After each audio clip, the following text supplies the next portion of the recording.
Good evening, good afternoon, good day, good morning, depending on wherever the hell you are. A long time no see. Uh, I've been in front of this camera a couple of times in the last 2 days, 3 days. Went out and saw it 28 years later with the missus. I would recommend it. It's interesting. It's not your run of the mill zombie movie. And I don't have a proper gauge on what the reaction is yet. Emily quite enjoyed it. I think she liked it more than I did, to be completely honest.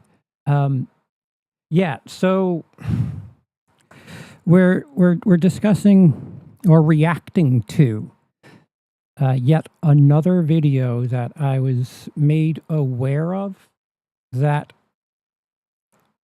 it appears to be something of a snipe towards very, very good friend of the channel, very good friend of the life, without saying names or anything. That was the clue that I was given. But for those who don't know, this channel last year had something of like an attempted takedown on a bunch of right-wing horror YouTubers, and the evidence that was used was hardly any of that. It was something of a disaster. I guess not so, because here we are with a spiritual sequel.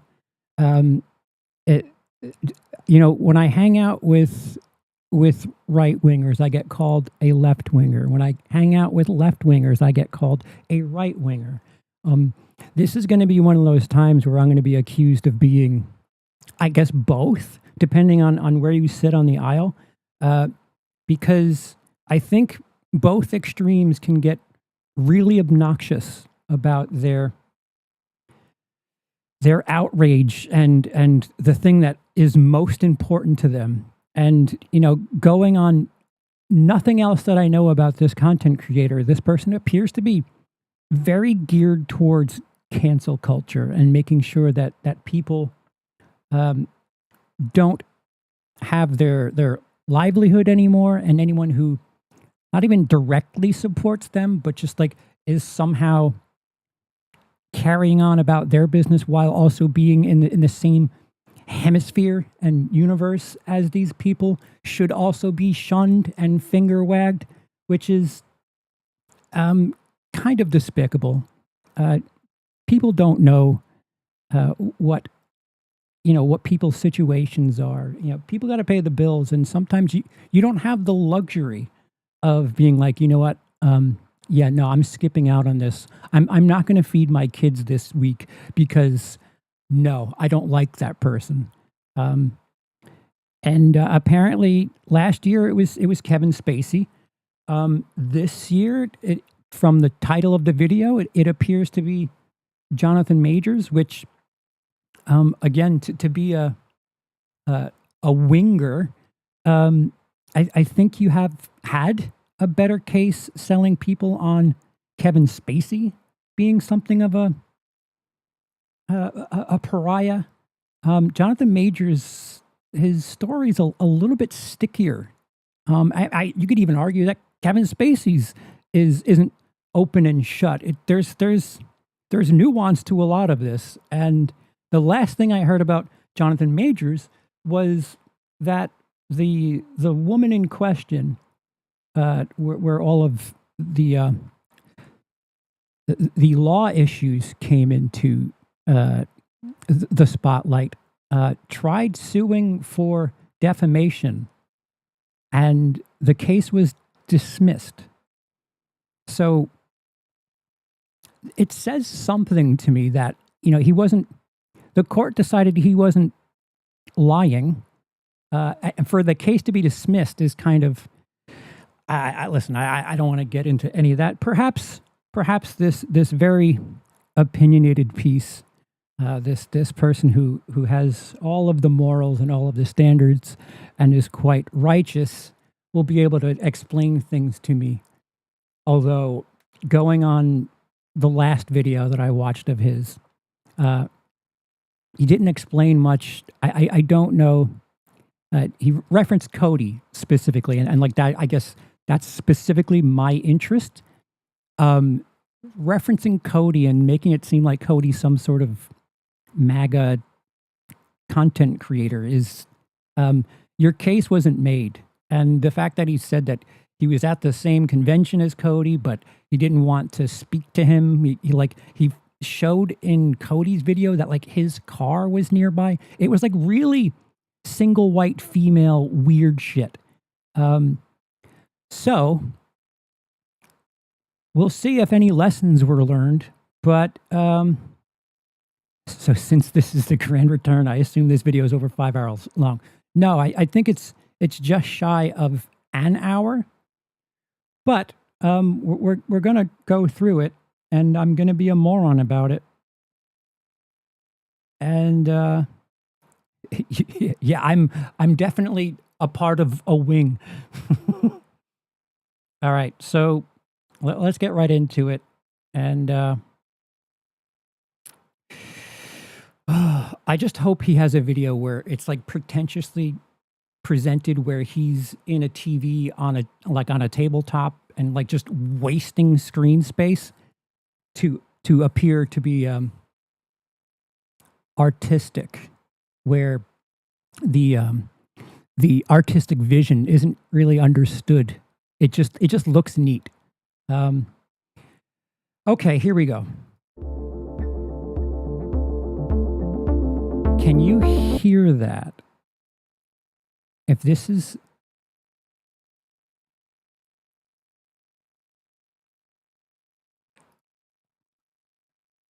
Oh, who do I got tonight? Pacers or Thunder?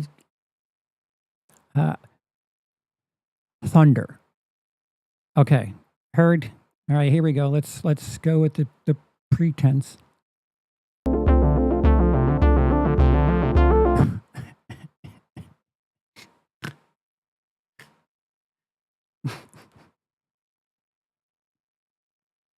Well, it's not a tube television on a desktop with ridiculous red lighting, but from one pretentious shit to another, this is pretty pretentious.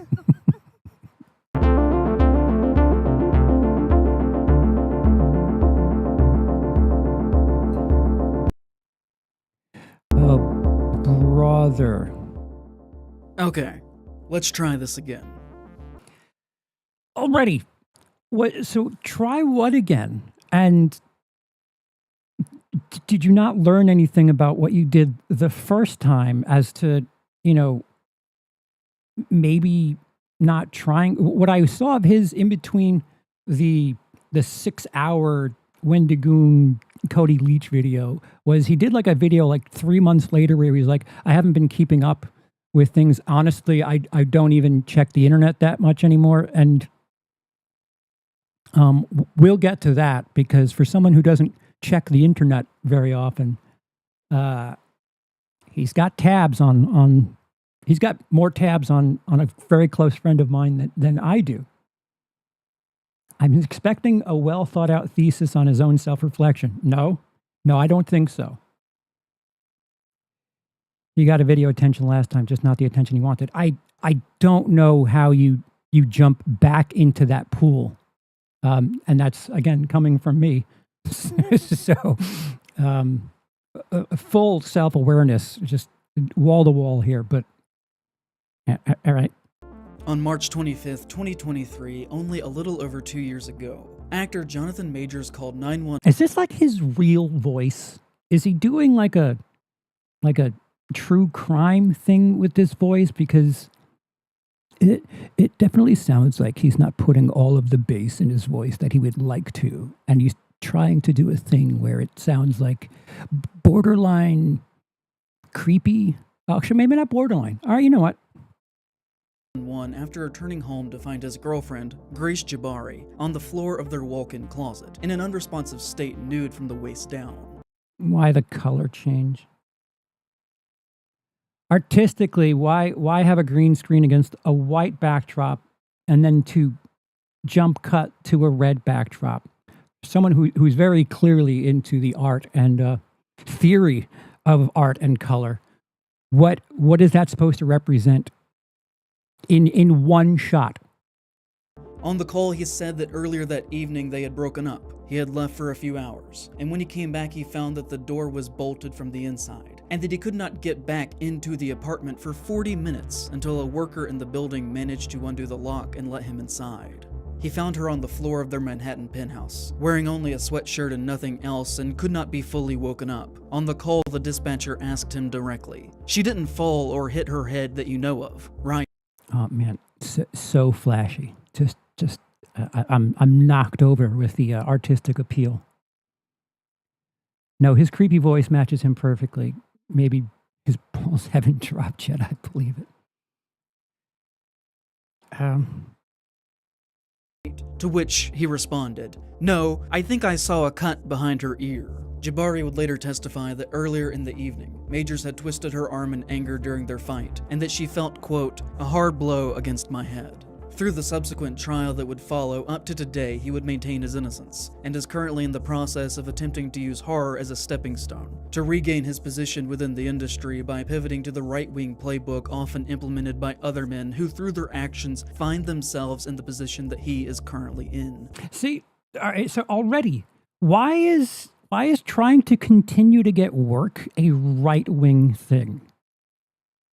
Because like it seems like the implication here is that horror is where right-wingers go to re-exist, which please show your work, sir, please. And my question that I am here to ask you today is if we should accept horror being used as a vehicle to support this. Who are you? Who the fuck are you to be asking this question? I get it. It's a thesis video. You're doing the thesis content voice. But, like, who the fuck are you? Haven't you learned your lesson the first time that maybe you don't have the right perspective or you don't have the proper tools to be asking questions like this? And he's just right back at it. Jonathan Majors, I hope he goes through everything. This isn't an open and shut case. Like he opens and says he claims his innocence. Okay, so innocent until proven guilty. Yes. Okay, so like, what do you just punish people because vibes?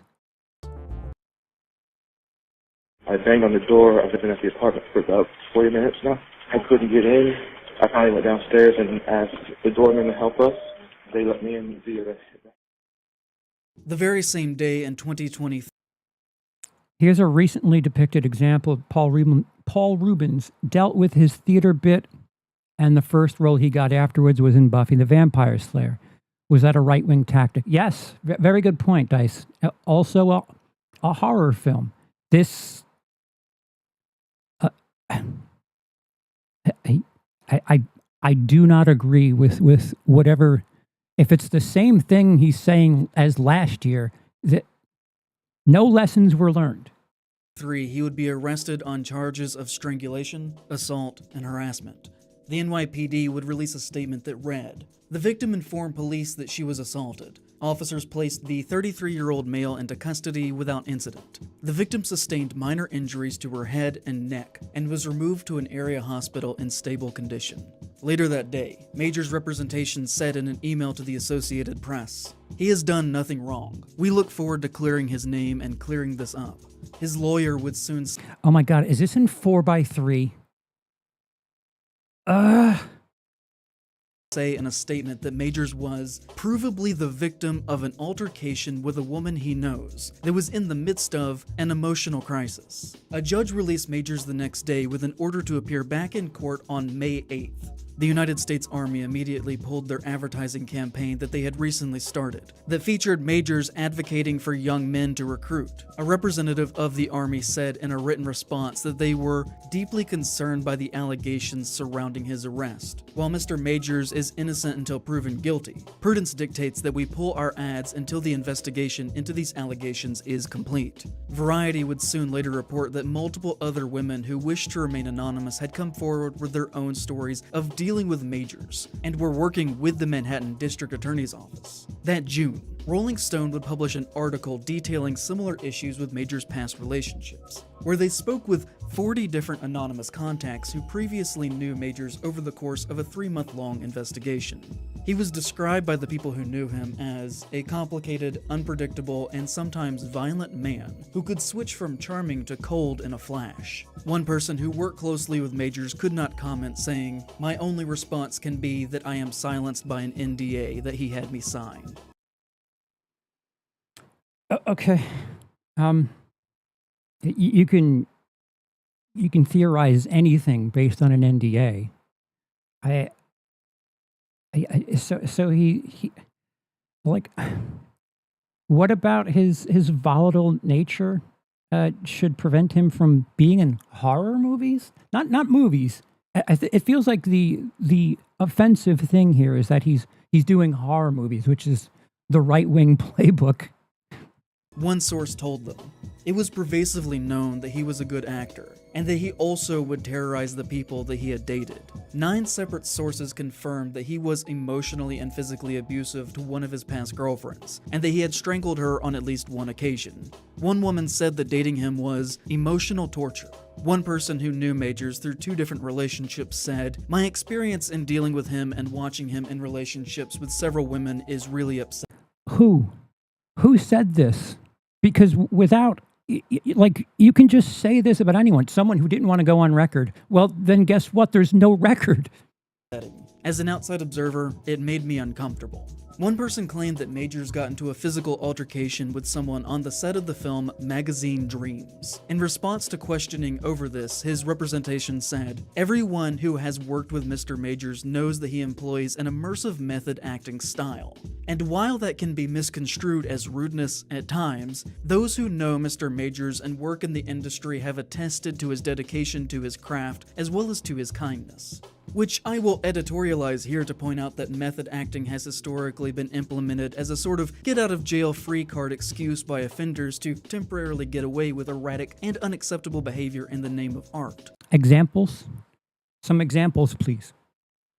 Because so far we're just quoting people that don't want to be quoted and just going on, "Trust me, bro."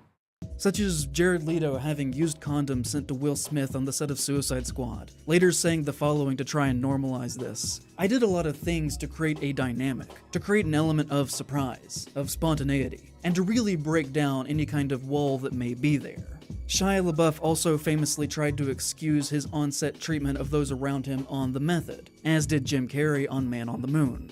There are just many such cases, which obviously is in contrast with other performers such as Heath Ledger and Christian Bale, who never had any complaints lodged against them as far as I'm aware. Oh, well, in that case, what are we talking about then?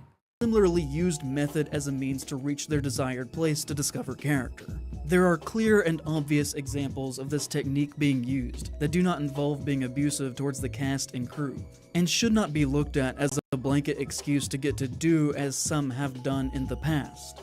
A fellow actor who decided to remain anonymous said, Shocker. Yet another person that we can't quote. Oh, this one person who said this thing, but they don't want to they don't want to admit to any of this.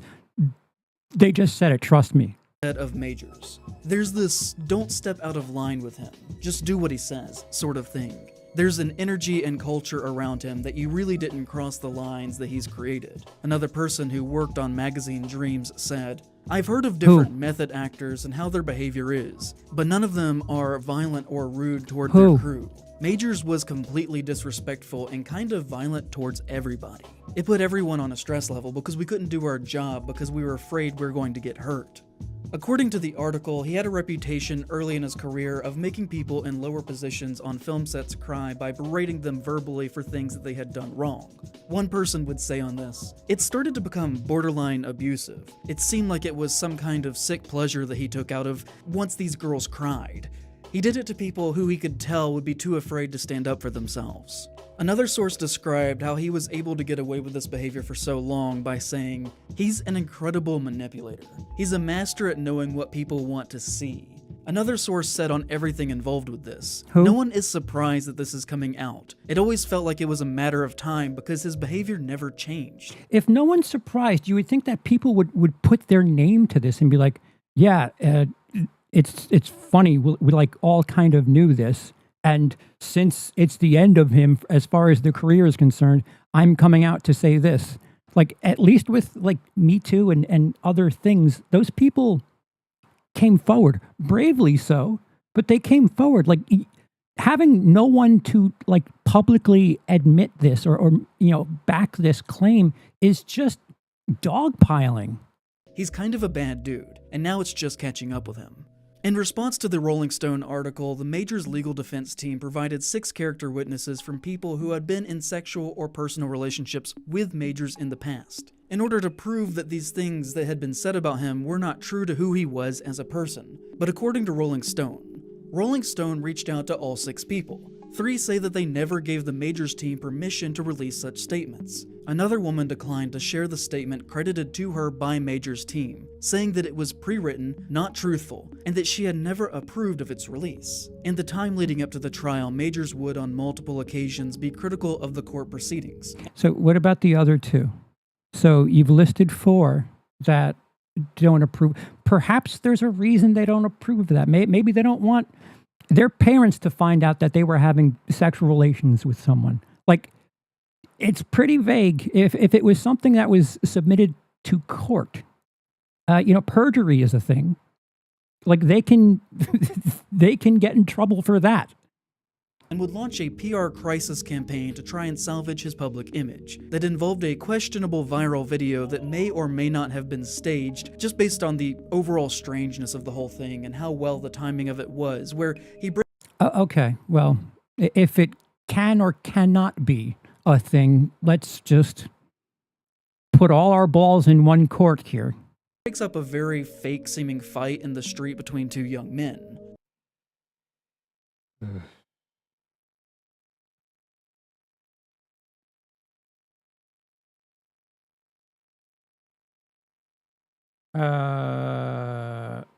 What? I don't see it. Should talent like Majors be given a second chance in the industry if they are sorry? Yeah. Yeah, I think so. Because people forget that prison, like the thing that people go to prison for is rehabilitation. Like if the parole board or, if I'll look into this. I'm going to look into the case because we're getting no sort of quotes here. But I'm not even sure he did any time. And again, the last thing I heard was that his ex sued for defamation and had the case dismissed, which is kind of puzzling. If he's such a bad guy, what he was saying was a lie, yes? So shouldn't that be a case that should at least be entertained? The problem with this, like, put them away, let them never work again thing is, what if they are? How long do you serve for just being a dick? I don't know. Like, there's a person who's been convicted of things that's running our country.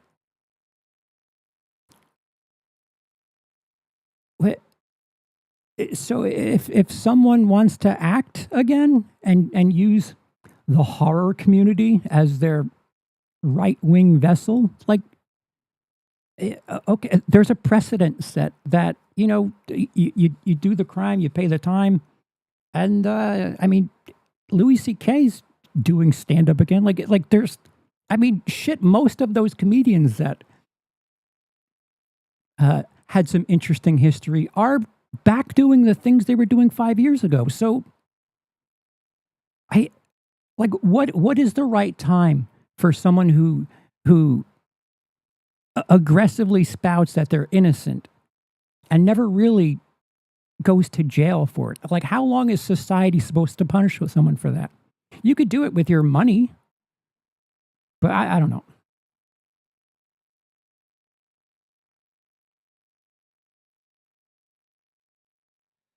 I do think some should not get a second chance, like Harvey Weinstein, for example. Well, Harvey Weinstein was just found guilty very recently.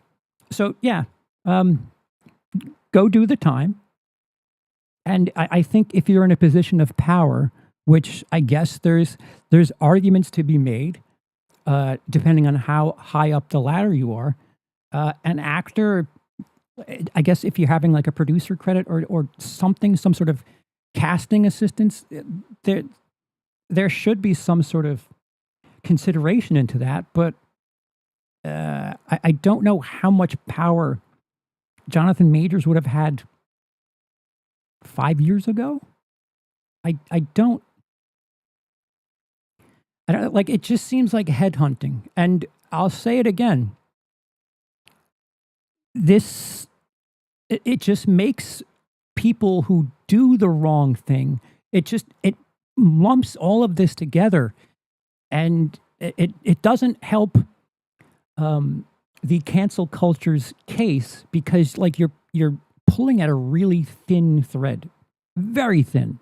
His legal counsel leaned into trying to make the trial about race as well, as Majors is black and Jabari is white. And they would say at one point, he called 911 out of a concern for her, and his fear of what happens when a black man in America came true. And still to this day, amongst his defenders, there's a commonality that you can find in their arguments against those who criticize Majors, such as the recent cover story of The Hollywood Reporter, where they put forward the names of white Hollywood actors who had also had domestic abuse charges against them, who did not suffer similar scandals to the degree that Majors had, and were able to make, career recoveries. One of which that they listed was Mel Gibson, who I would argue did have a much larger scandal and also was never able to recover from it fully. And I'm not saying that race isn't playing here at all. It certainly 100% is, and I at no point wish to appear as if I am downplaying anything related to that.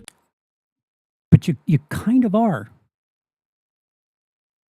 I'm not really qualified to talk about that, and so I'm not going to, except to say that it is absolutely clear that a large part of the mainline spectacle that was at play here was due to the fact that a famous black man at the top of his game was violent against a white woman. It would be foolish to deny that this is a massive part of this story, and it would equally be foolish to not acknowledge that fact. The media is sensationalist in nature, and there are very few things that are more sensational than a fall from grace, especially if it is from someone who seems to be on a quick rise to the top as Majors was. But outside of that, I do not wish to comment there because I feel it is not entirely my place to speculate on that aspect of this story. Then why bring it up?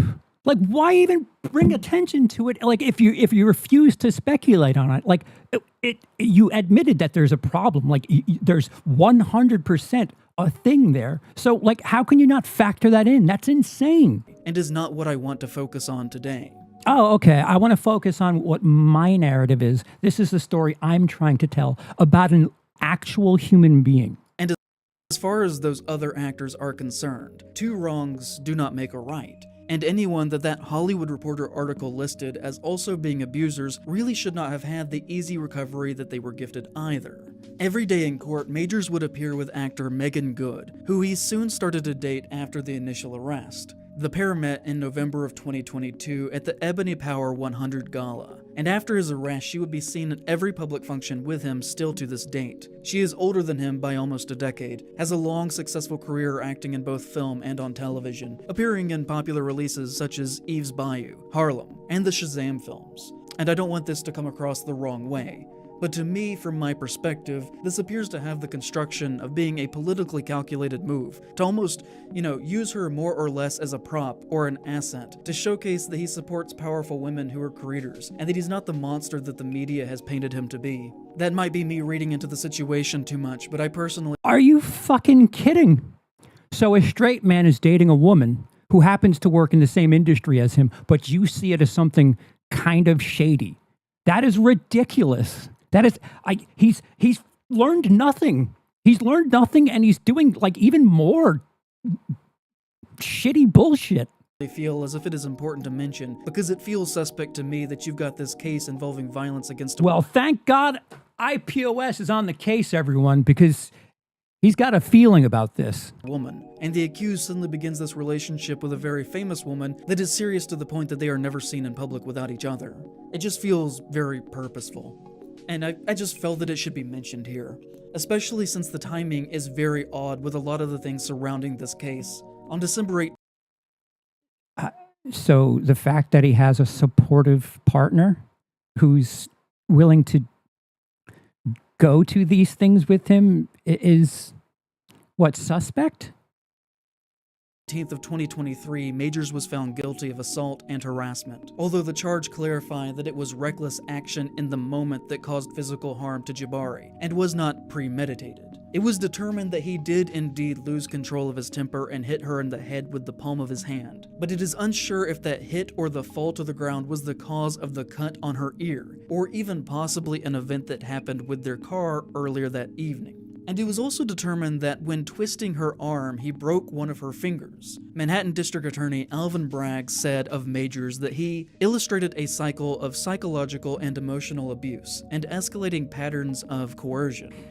So, like, if you're gonna hold the water for things that look odd for one side, you don't think that a lawyer for her wouldn't be able to embellish the fact that she's got a scratch on her ear or her fingers bruised and like kind of lean into the fact that, oh, this is good timing for this. Let's take pictures of any small scratch on your body. Like if you're going to go to those lengths on one side, you might as well do it for both, because like if only one lawyer knows how to embellish and do things that look a certain way because they know, the optics of everything, you would assume that both lawyers can do that too, no?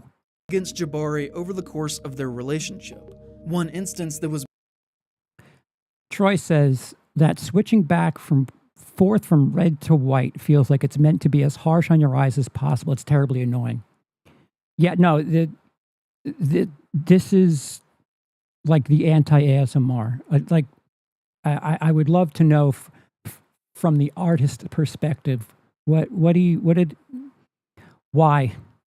Brought before the court showed Majors begging Jabari to not seek medical attention for a head injury that he was possibly responsible for, saying in a text to her, "They will ask you questions, and as I don't think you actually protect us, it could lead to an investigation even if you do lie and they suspect something." Jabari in her response message said she would lie to cover up what had actually happened. "Why would I tell them what really happened when it's clear I want to be with you?" She would also add in a second message soon after, "I would not go to the doctor if you don't feel safe with me doing so."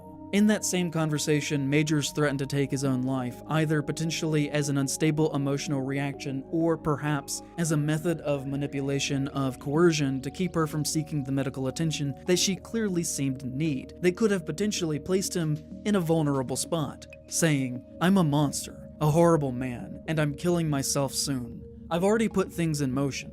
There are other instances like this of either grandiose talking or manipulative language that Majors... So, does this person only get involved with domestic abuse cases if they want to be in the horror community? I'm trying to understand, what the fuck do you have anything to do with this? Who are you to take this cause on, which I don't think this entire video is about Jonathan Majors, but did the horror community ask this guy to help and to speak out on behalf of the horror community against these down and out actors who are trying to put their shit back together?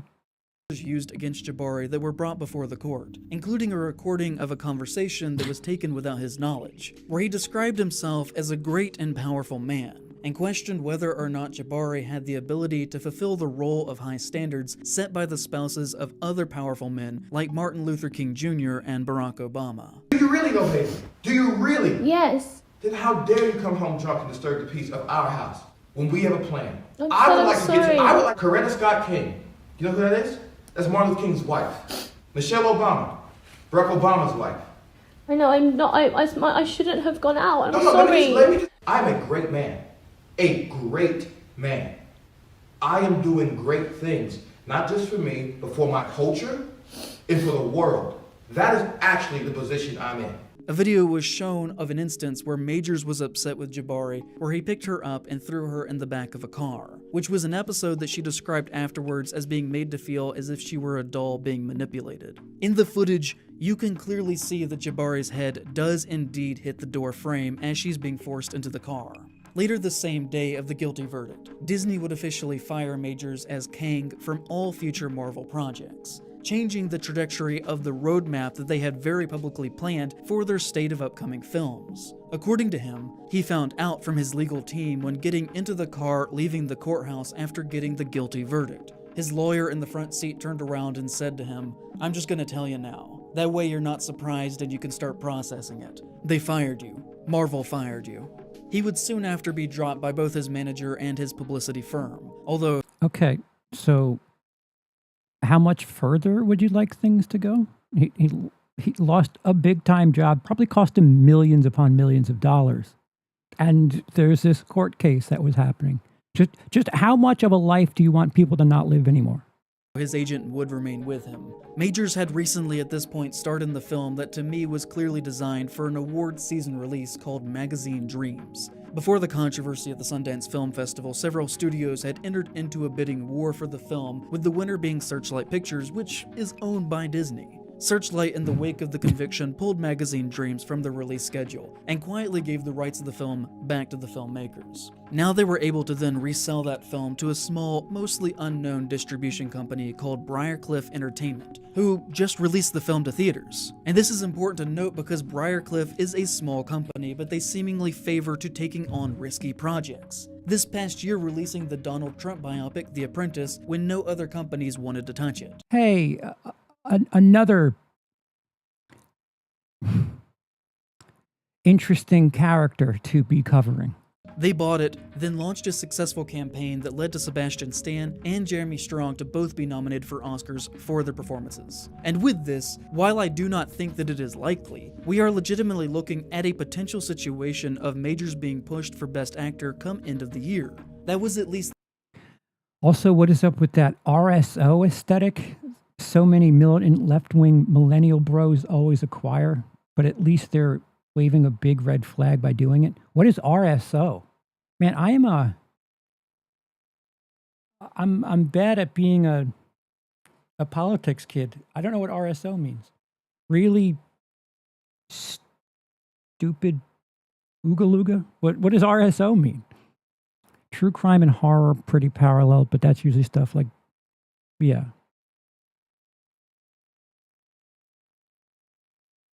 I don't know what RSO is. I'm trying. Well, I'll wait. Their intention, it seems... Sorry, this dude reminds me of my ex, and it triggers the fuck out of me. No, like there's something incredibly. It just yeah, no, like there's I'm going on the same type of vibes that he is, and like the fact that like we are already familiar with this guy and the backlash that happened last year, for him to just like kind of pivot and just do it to someone else is okay, registered, okay. Yeah, I don't like if your thing is to make sure that people who are RSOs, thank you for that, need to be, punished and society needs to shun them. Shouldn't like that be your thing? Like, I don't know if the horror community, is it their job to police this stuff? Because I don't think that this is... I don't understand what the perspective is here. When they purchased the film, despite knowing everything surrounding Majors at the time, as Briarcliff CEO Tom Ottenberg said on the project. Anecdotally, we know that black audiences, both men and women, are extremely enthused about the film. There is also pent-up demand for the art house audience, which has been waiting for it since Sundance. And the bodybuilding audience is enormously enthused about this film. Based on what I'm seeing, people are rooting for Jonathan. And I make it a point to say all of this because it isn't one single thing that rebuilds a career. It is not like this person wakes up one day and everything is suddenly fixed and back to how it always was. Some would say there is no going back, and instead, it is a lot of very small, imperceptible cultural moves that one does slowly over the course of years that add to something being normalized or rebranded despite what happened, which is what I'm trying to paint a picture of here today. It isn't a single thing. Like, you could use other examples, like Robert Downey Jr. certainly had to. I think he literally went to jail. Like, there are. This isn't new to Hollywood. This kind of stuff happens before, where I don't understand this flag that he's running with. That is being done here. It isn't even the actions of a single man, but instead the movement of an industry and a culture that both facilitates and reconstructs abusers into a light that is deemed to be more acceptable in society after they have been caught committing harm. So, like, why not just write off all of entertainment at that point? Because they're everywhere. Like, if that's what your problem is that people are giving second, third, fourth chances to people who I have issue with, shouldn't your issue be with the industry too? Even within Hollywood in private, a major anonymous casting director Oh, anonymous. Man, this is journalism. said the following on what was writing here with the release of this film as far as his future is concerned, while also tying it back into the issue of race with everything going on here. If Magazine Dreams comes out and it's a giant hit, then everybody reassesses. Maybe not at the studios, maybe not at public companies, but independent people. You look at a guy like Jonathan Majors. Is he talented? Absolutely. But is there somebody else who can fill the bill? Probably. There are a lot of really talented people out there, and there are fewer and fewer projects. So with the exception of a very small echelon, people are replaceable. Like other marginalized people, you have to be on better behavior. And it needs to be clear that he very much does not intend to go down without a fight, unlike a lot of those Me Too guys, who realized how monumentally fucked they were, and just quietly scurried away into their caves never to be seen again. He has said that he will not go down like that, and that he will continue to work despite the fact that his guilty verdict was essentially just a year ago, saying, "Do I hope to make more movies? Absolutely. That is my intention. But that's not my call. I don't have a studio, and I've given up control. To the entertainment industry, I would tell them I'm still learning, and I would thank them for participating in my growth." But we all know this is kind of total bullshit, right? Do we? Like, he's acknowledged that he has growing to do. He also has expressed that he's innocent for certain charges. Like, who the fuck are you to determine whether or not someone has dealt with their guilt or repaired themselves? Again, rehabilitation is the point of prison. Saying that he has given up control while we see that he is at the same time very much participating in manipulating the strings of a public campaign to win back goodwill with the average person. It is a rhetorical tactic. And from his actions, he has clearly not just given up steering this ship back into what he sees as the right direction. And I think, do you think that only criminals use rhetoric to get on good graces with people? Like, this is absurd. I think there needs to be a distinction made here about how he's trying to do this, as it isn't quite as overt as, say, a Russell Brand-like figure, who got outed for being a sex pest and then immediately started praying with Jordan Peterson and Tucker Carlson, and hanging out with RFK and Dr. Oz, and doing weird modern guru shit like selling mystical rocks that have been formed into amulets that will protect you from telepathy or Wi-Fi or whatever. Well, thank God he's not doing anything with the horror industry, otherwise then we'd really have a problem. Whatever the fuck they're afraid of at the moment. I don't hate religious people at all. I must reiterate that I myself am a Methodist, which is something that I only ever bring up when criticizing Christians because people think that I blanket hate all Christians, which is— Dude, you deliver information so fucking poorly.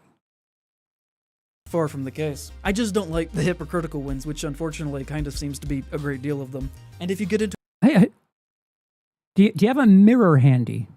When you're green screen, instead of doing white and red, you could just do like a mirror image, so that when you're talking about hypocrisy, you can get an idea of just how close you are. a massive controversy and immediately start using bad faith God talking points when you've never done that in your past, then it is a move that is 100% taken out of the right-wing playbook. It is a verbal signal to— What? It's political to lean on your faith? That's a right-wing thing. That's insane.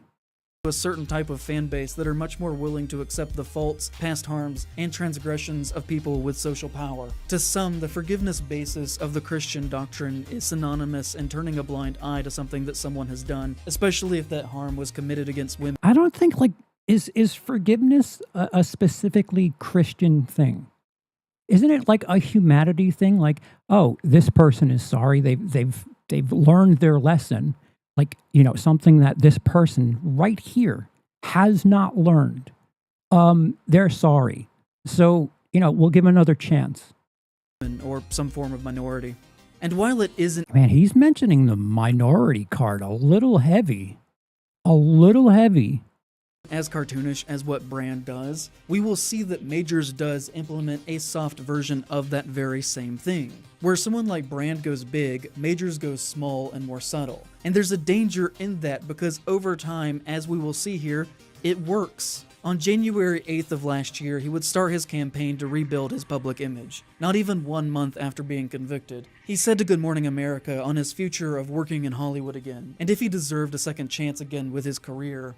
I pray I do, but it's God's plan and God's timing. I think I do. I hope other people think that. In the interview, he maintained his innocence, saying, I was absolutely shocked and afraid. I'm standing there and the verdict comes down and I say, how is this possible based off the evidence? Based off the prosecution's evidence, let alone our evidence, how is that possible? In the interview, when directly confronted about the injuries that he was convicted of causing Jabari in their fight, he said, that did not happen. I wish to God I knew. That would give clarity. That would give me some type of peace about it. When pressed about the fact that he was found guilty specifically on the charges of causing physical harm through reckless action, he said, I was reckless with her heart, not with her body. Which, is a fucking insane thing to say. When asked if he has ever had issues in the past with domestic abuse, he responded, I've witnessed it, but I've not participated in it. I've been smacked up before, but yeah, I've never exercised it.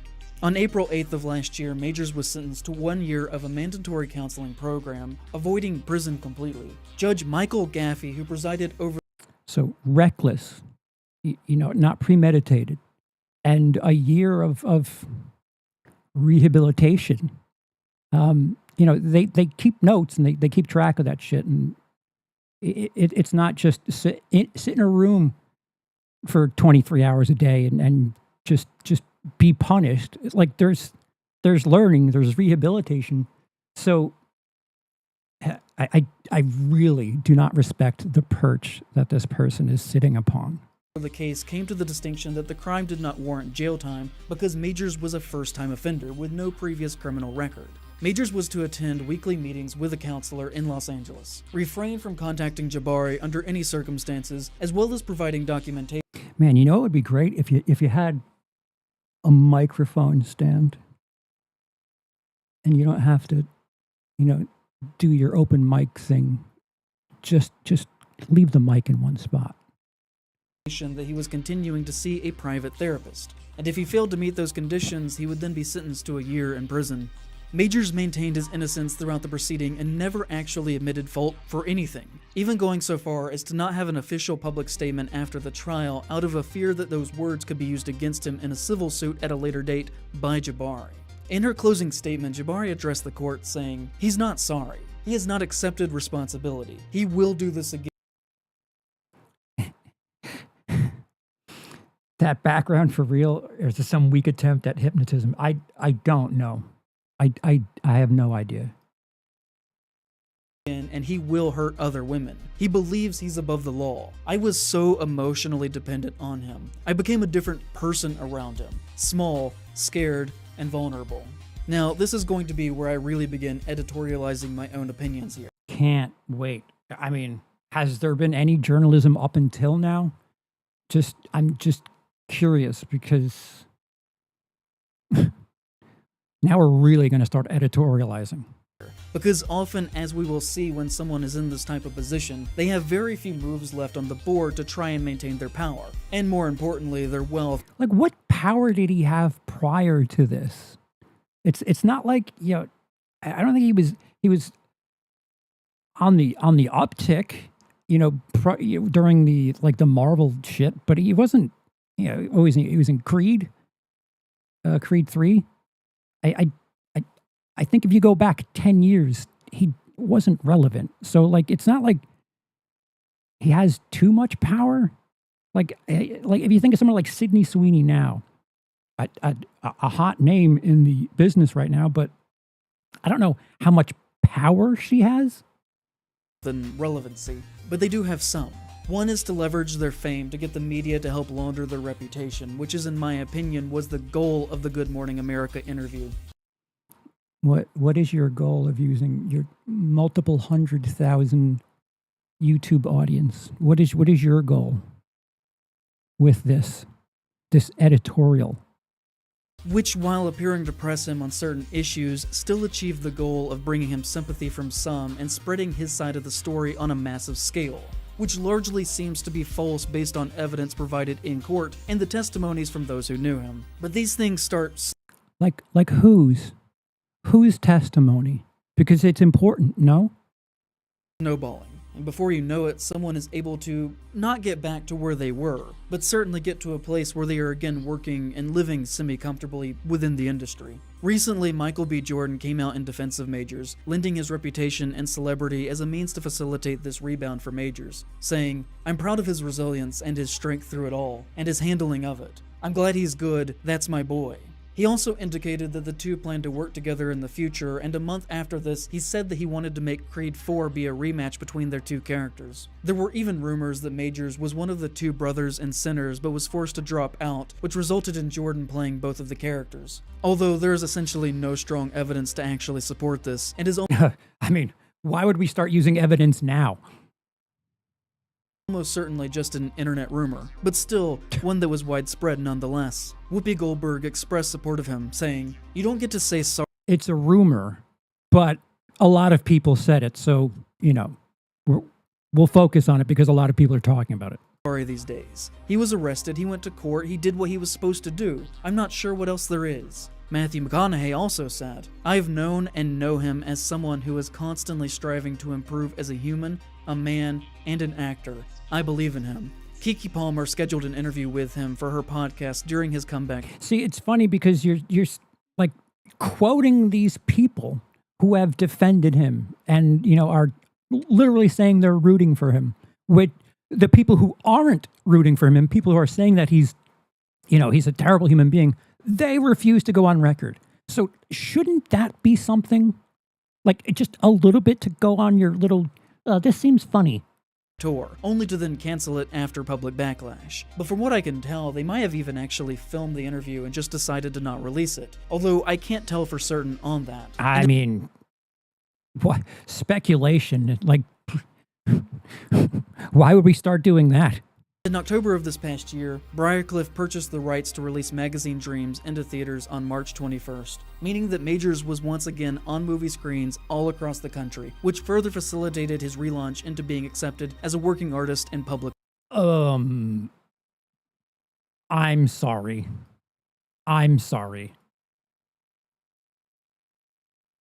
If you're not going to acknowledge the difference between something like a Marvel film and an indie film that was scooped up by Briarcliff, which total domestic box office is $1.1 million, of which 60% was made on opening weekend. How many screens was it on? Forgive me, it's loading.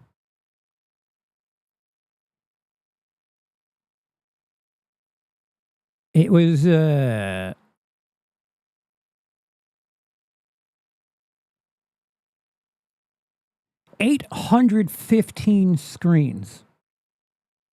Just, for relevance, Lilo and Stitch is on 5,000 screens right now. Just so we're clear, because he's treating a movie making it to cinemas as like back. You're totally back now.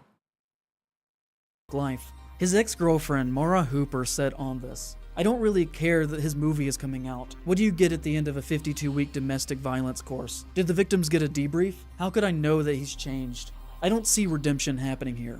And little by little, these things start to add up. He has said that he has taken meetings in the past few months on joining another major comic book movie. He has said that he would be open to returning as Kang if Marvel would have him, and is scheduled to appear in the upcoming film called Merciless that is being made by Martin Villeneuve, the brother of Denis Villeneuve, as well as in the film True Threat that is scheduled to begin production soon. But all of this did hit a snag recently, as after he launched his PR campaign, more evidence began to publicly come out about him, which made people who had been defending him for weeks look quite foolish. As after everyone unprompted came out of the woodwork to lend their celebrity to launder him, an audio clip was released by Rolling Stone, where Majors admits to once strangling Jabari. In the clip he says, "I'm ashamed I've never been aggressive with a woman before. I've never aggressed a woman. I aggressed you," to which she says, "You strangled me. You pushed me against the car." And in response to that, he tells her, "Yes, those things are under aggressed." When asked directly about these leaked audio clips that surfaced right as Magazine Dreams was released, he had the following to say. "I was so grateful that I had done my work and am continuing to do my work. I can't speak to it, but obviously because you're talking about it, there are vibrations, reverberations. Same as everything before, But I was just happy that I had done my work. And I think it is kind of an understatement to say that this is not a great way to address such a damning clip." And Did it happen since he's been arrested? Like, I don't think he was with that girl once the conviction happened. So, like, it's an old clip, and he was already charged for. I don't like what. What's the point, really? is sort of just rambling gibberish to attempt to talk around the elephant in the room. How would you answer something like that as someone who's had to deal with an interesting reaction to some of your actions? How would you have handled it? Oh, wise one. Majors, because of a combination of multiple things, ranging from child support, legal fees, and not working on any substantial new projects, lost his New York apartment and ate through the majority of his savings last year. Okay, so multi-million-dollar gig, numerous other gigs, home, and ability to support a child. So just how much further do you want this to go? How much of someone's life just needs to be destroyed for something that you're speculating that he isn't sorry about?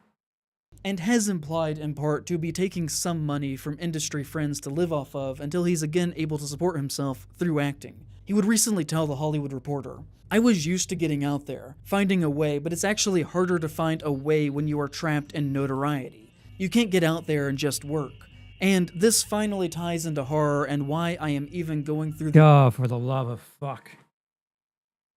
How does this effort of making this video today, where we find him trying to make this comeback a reality, while simultaneously needing to generate a lot of cash very quickly in a short amount of time to facilitate that." So the horror industry is where someone should go to make a lot of cash quickly.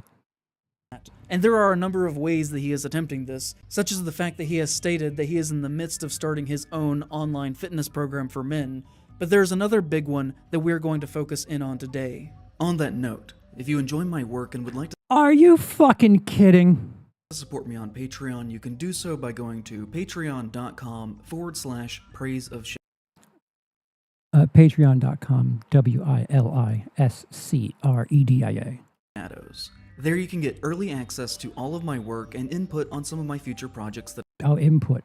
Speculation on who deserves to be just ostracized. I take on. Today I would personally like to thank Chantel Davis, Chris Sherman. No, I just don't Guess care. who they did it with. Now, first of all, the question should be asked outside of allegations of criminal behavior if it is even appropriate to have Majors at a convention supposedly based around horror media in the first place, based solely on his body of work. Despite his fame, he actually has appeared in very few films. He is primarily known for his work as Kang in the Marvel stuff. He is known for his role in Creed, and like Spacey, as far as I can tell, has only actually appeared in one single outright work of horror, the HBO original series Lovecraft Country.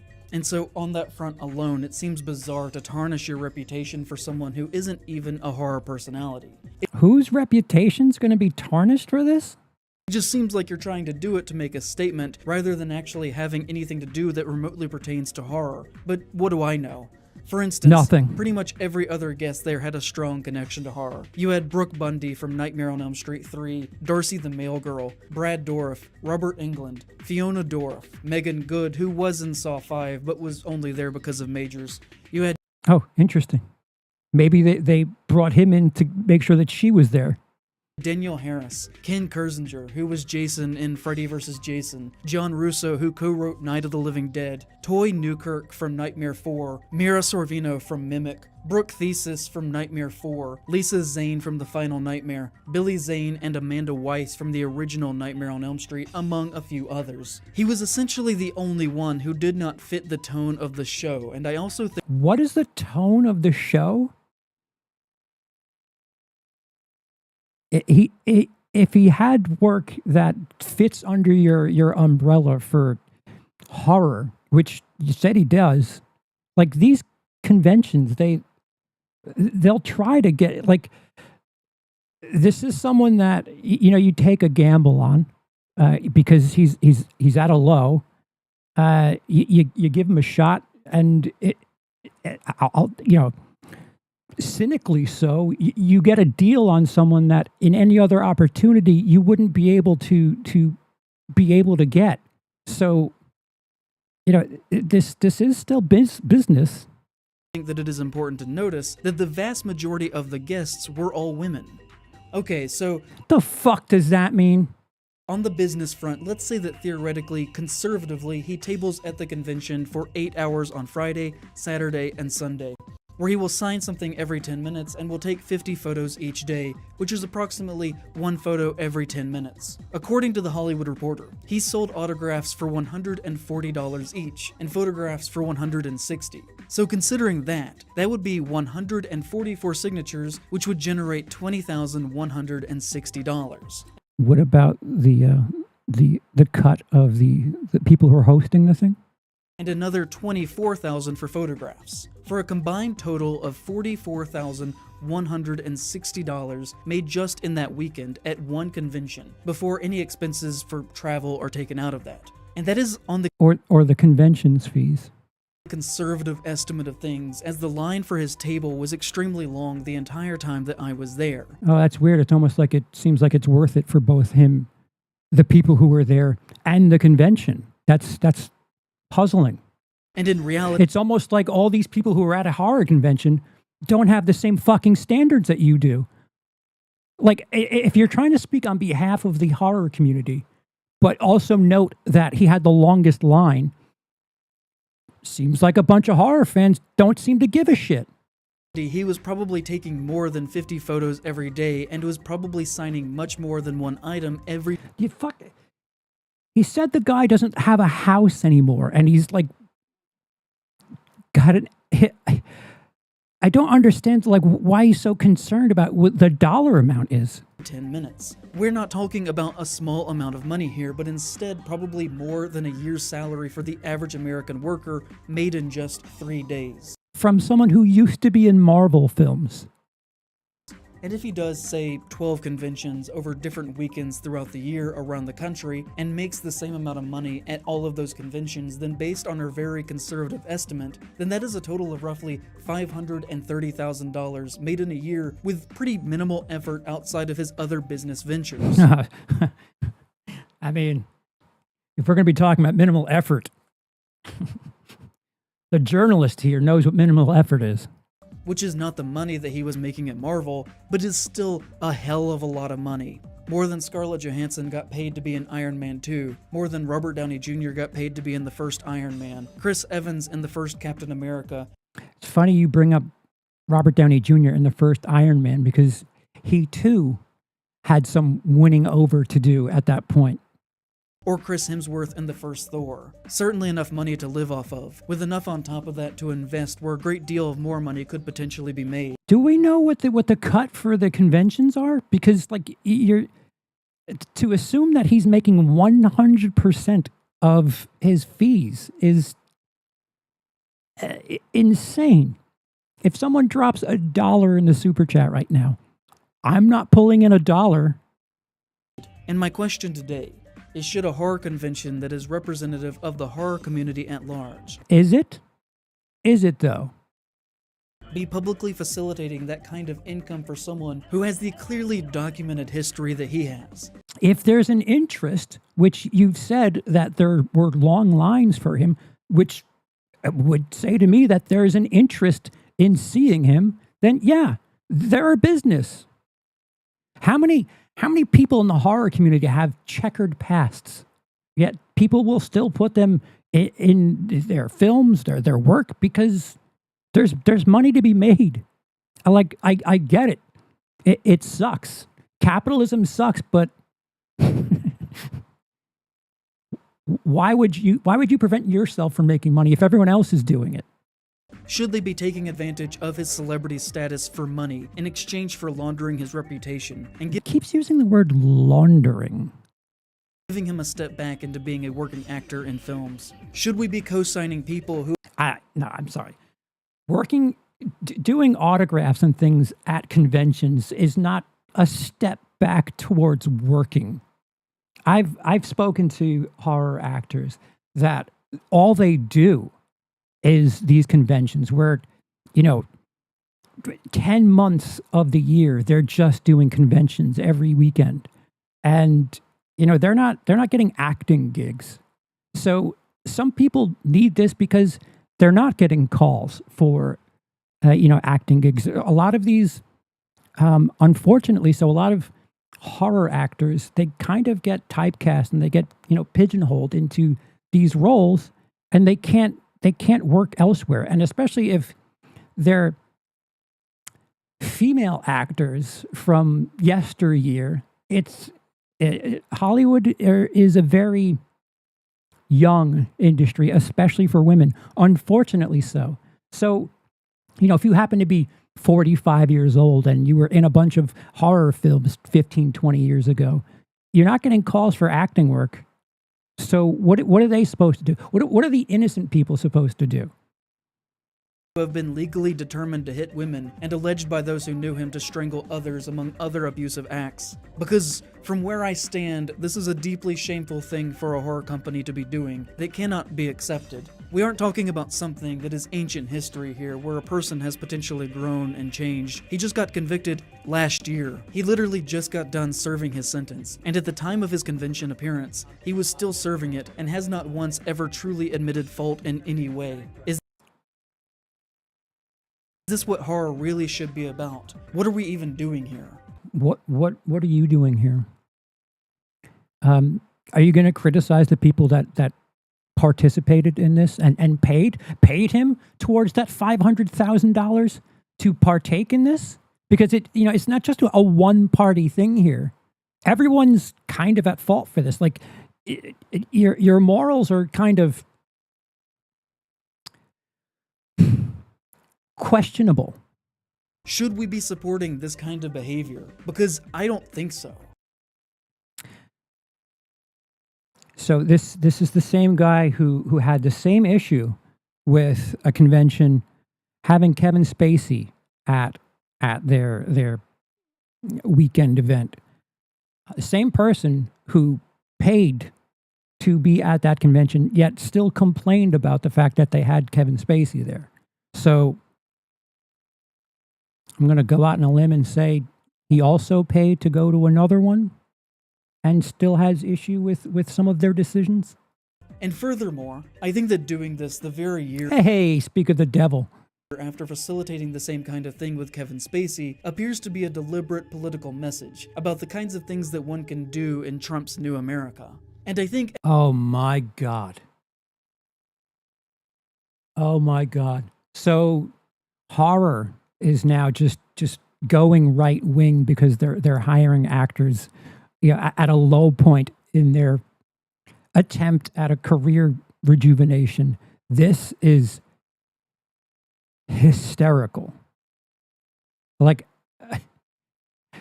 Trump's America. Well, Spacey, that was in Biden's America, so now what? As a result of that, as a community, we should not support Mad Monster. I do not think that we should attend their events. How did you get that footage of Mad Monster? I'm just asking for a friend, as someone who thinks you shouldn't support Mad Monster. How did you get that footage?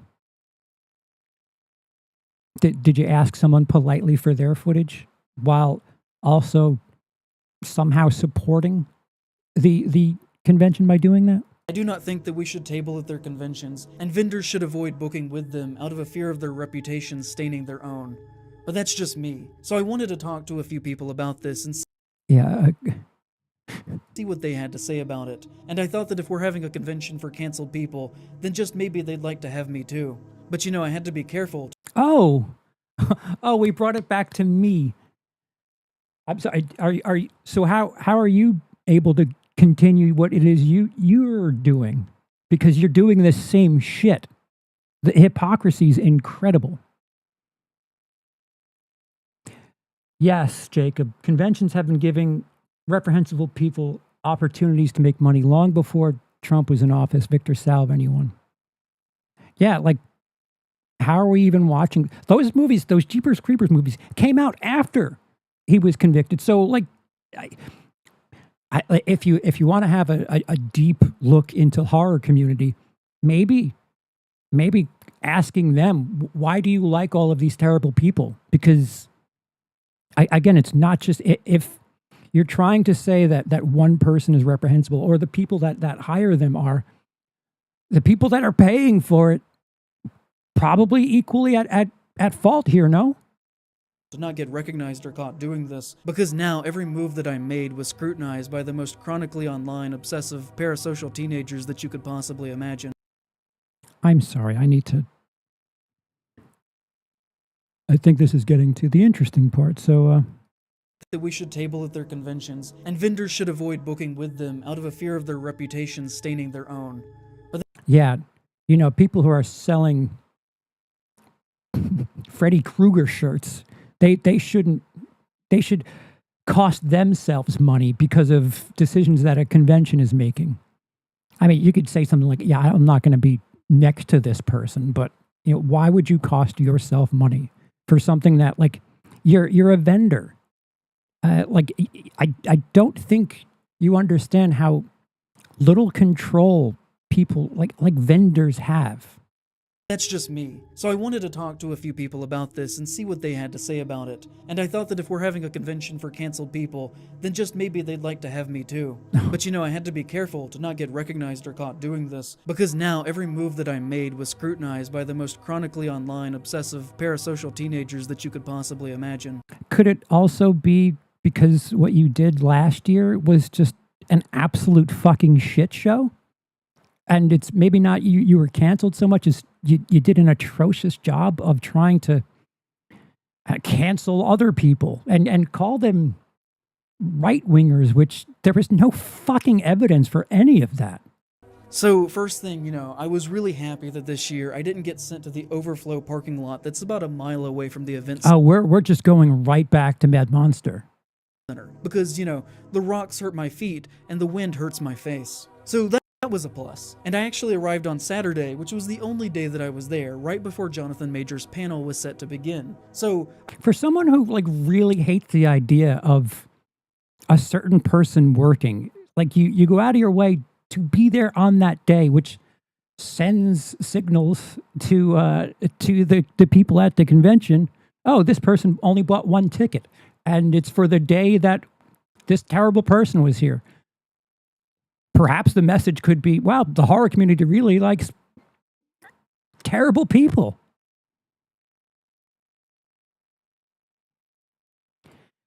I feel like you can enjoy films like Jeepers Creepers and not support the director. I support all other crew, actors, etc. that worked on the film. Sure, but this type of stuff is, you're expecting everyone to take this stand, and unfortunately, people don't have the financial capability to just be like, no, I'm against this because I don't agree with what's happening here. So I'm not going to eat this week just because, damn it, it's what should happen. I immediately went and got a seat for that. But this year, Oh my God. there was something a little different, and that on the door and all over the walls of the Q&A area, there were these big signs saying no video recording or photography allowed. They also mentioned this over the loudspeaker before Majors took the stage, and the moderator also made it a point to remind everyone of this as well before the Q&A began. And I just have to wonder what caused this new policy. If It's not new. Have you not been to a comedy show? I would assume he hasn't been to a comedy show, but there are lots of things where they won't allow you to film or record or things. It's their prerogative. It's their deal. we aren't participating in something that we know is deeply shameful, then why are we not allowed to Shameful. Okay, so if you were to go to a test screening for a movie, because they don't allow you to have your phone in there, what they're trying to tell you is we're ashamed of what it is we're showing to you? That's insane. record or document that it ever happened? Now, a sign like that in a private ticketed event like this is actually, from what I can tell, a legally binding thing, and I'm not looking to get into trouble, so I did follow the rules, even though it is true that I did initially go with the intention of filming the Q&A and showing you the pertinent parts here. So, I guess they got me there. But luckily, at least, I was there jotting down notes, so I can personally tell you what happened in that room. Thank God. I trust you and your note-taking. If there's anyone that I will trust on their word and their vibes, it is IPOS. And truthfully, the grossest part of the whole event happened right as Majors took the stage. The moderator said to the crowd, "We're going to have a really good time here. Just remember though, there is no videoing during any of the panels today. So again, just remember there is no videography during any of the panels going forward. So if you could please help us out with that, it would be greatly appreciated." That's weird. Was Jonathan Majors on all of the panels?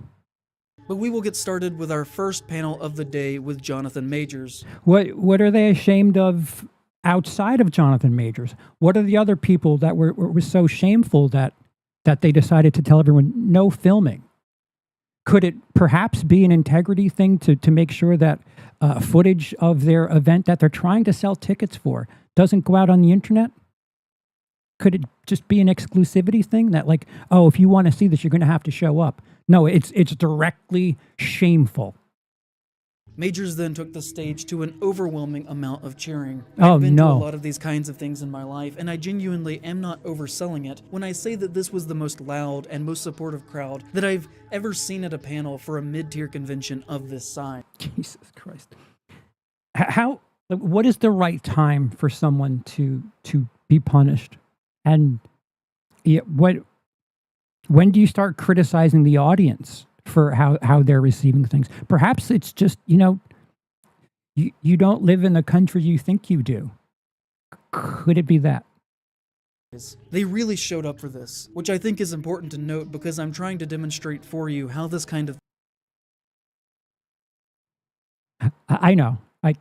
First of all, I do enjoy hearing myself talk, but I know what you meant. thing can even happen. How this isn't specifically a problem with Jonathan Majors, and is instead a problem of cultural rot at large. Because when Yeah. a room is that loudly in support of someone and something that is clearly in the wrong from every single angle, Clearly?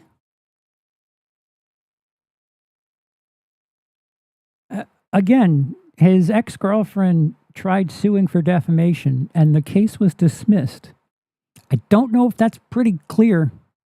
it makes speaking up against those kinds of things so much harder to do. It would be hard enough for someone to stand up and say something directly about all of this to Major's face, but it is even harder when Well, you were there. Why didn't you? If you were literally in the room, why not you be the voice of reason? It's odd. Like, you're talking about what people should do. You literally have the opportunity to do that and don't. That's odd. Who the fuck are you? Why can't you do it? you're extremely aware that you are in the minority in this space, and that speaking up against him comes with the threat of hostility or even physical violence itself. Every aspect of this event exists in such a way to protect people like Majors, and make it difficult to speak out against something that is against your beliefs. Anyways, Majors then took his seat and the moderator said, "Thank you for joining us here at Mad Monster Party this weekend. It is always a pleasure." So we're going to do about 15 minutes back and forth between me and Jonathan. and then we're going to open it up to you in the audience. So if you have a question, just make sure to have your hand up raised nice and high so we can get to you. We'll try to get as many people as we can in the time allotted to us today. And at this point, Majors interrupted the moderator and leaned into the microphone and said to the room, "And please make sure the questions are full of love and generosity because I'm sensitive these days." To which the entire room audibly laughed, signaling that basically every single person in the room who showed up to support him was clearly aware of the situation. And not okay, so he doesn't want to talk about something that is very clearly a rough spot. As someone who has also been canceled, when is the Q&A for all the wrong that you've done? I don't understand. Is there no sort of inner reflection on any of this? You made it a point to talk about how you too suffered from cancel culture. So you don't have any sort of empathy or sympathy for someone who's trying to, move on and go on the uptick or trying to build from something that is very clearly, agreeably a low spot for them. You don't understand why a person could be like, listen, can we not do that, please? Thank you. Not only didn't care, but they also thought it was funny. Most of the panel. So the point of the video is conventions shouldn't hire unsavory people. That's fine, but why support them by showing up to the convention in the first place? This is all I'm saying. Was pretty innocent in nature. Do as I say, not as I do. Genuinely, most of it is just relegated to the craft of acting itself. Dude, this color thing in the background is hideous. With little of substance to comment on there. And outside of these opening remarks, the beating his girlfriend guilty verdict never really came back up again. Oh, that's weird. That's weird. It's almost like a horror film convention. It probably wasn't a place for that. Were there any questions about people's sex lives in this too? Do you not recognize that some things just shouldn't be, or I don't know, aren't really socially acceptable to be talked about? Again, you were there. You could have raised your hand and decided to say, no, I demand you answer for these things that I have 40 minutes worth of footage to speak about, or footage. Quotes from people that will not go on record. And all of this seems to somewhat be by design. Megan Good was sitting on the front row. Majors made sure to mention her a few times so that everyone would know that she was there supporting him. And also, I think it is important to mention the fact that the room was absolutely filled with students from UNC School of the Arts, who seemingly seemed to be on a group school trip because there were just so many of them. Majors himself received his bachelor's from School of the Arts, and most of the banter during the Q&A was between Majors and these students, where he mentioned different professors and classes by name, jokingly with them to cheers every single time. And I have no proof of this, but from my perspective, it almost felt like Majors' PR team possibly notified or invited the School of the Arts kids to come out to the talk, to fill out the room and balance out any hate that might have potentially arisen had they not done this. Have you never watched an Inside the Actors Studio thing where actors who are also a part of that, they're in the audience? It's an alumni, and granted, has a little bit of a situation personally, but he's done something with himself. Divorced of his personal issues, it's a fascinating discussion or opportunity to hear things he's said. And you're in the same school, you're following the same footsteps, but the speculation here is he's learned so much in this last year, so much. Again, that part is entirely speculative on me, but that is just very much how it felt. And if my job feelings, again with vibes, was to prevent any awkward questions from being asked and I had no morals, then it's probably the move that I would have gone with myself. I felt like we in the audience were invited to come watch Majors interact with these students, and not Majors interacting with the general public. Because outside of the students, there was almost no other audience participation during this event. If you remember last year, Spacey didn't even open himself up to the possibility of being questioned by refusing to do a Q&A, and I was surprised to see that Majors was willing to do one. But once inside the room, it's just odd that last year he has such an issue with them bringing Spacey in, yet has an issue with Jonathan Majors being there and still attends. And again, the one day he attends is the day that, like, if you're going to send a message, maybe do it by going on a day where it's not the guy that you think shouldn't be there. Like, the mixed messaging is priceless. Room, it was clear that the tone was entirely manufactured from the outset. How do you manufacture a convention tone? And this goes into my next point, in that Oh, brother. only once in the entire hour did Majors and the moderator pick a woman to ask a question. What the fuck are you trying to say? And it was the very last question of the session. Every single other question came from a man, despite women in the room raising their hands. What are the numbers? What's the ratio of men to women? I've been to conventions, and I would say, in my experience, seven, maybe 8 out of 10 are men. So, like, when you were taking notes, did you keep track of how many men and women were there? Just like, for the sake of journalism.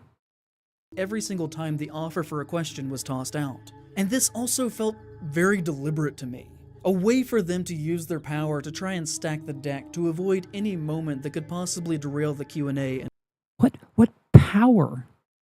What power do you think either Jonathan Majors or Mad Monster has to be swinging their big power dick at the audience? What are you talking about?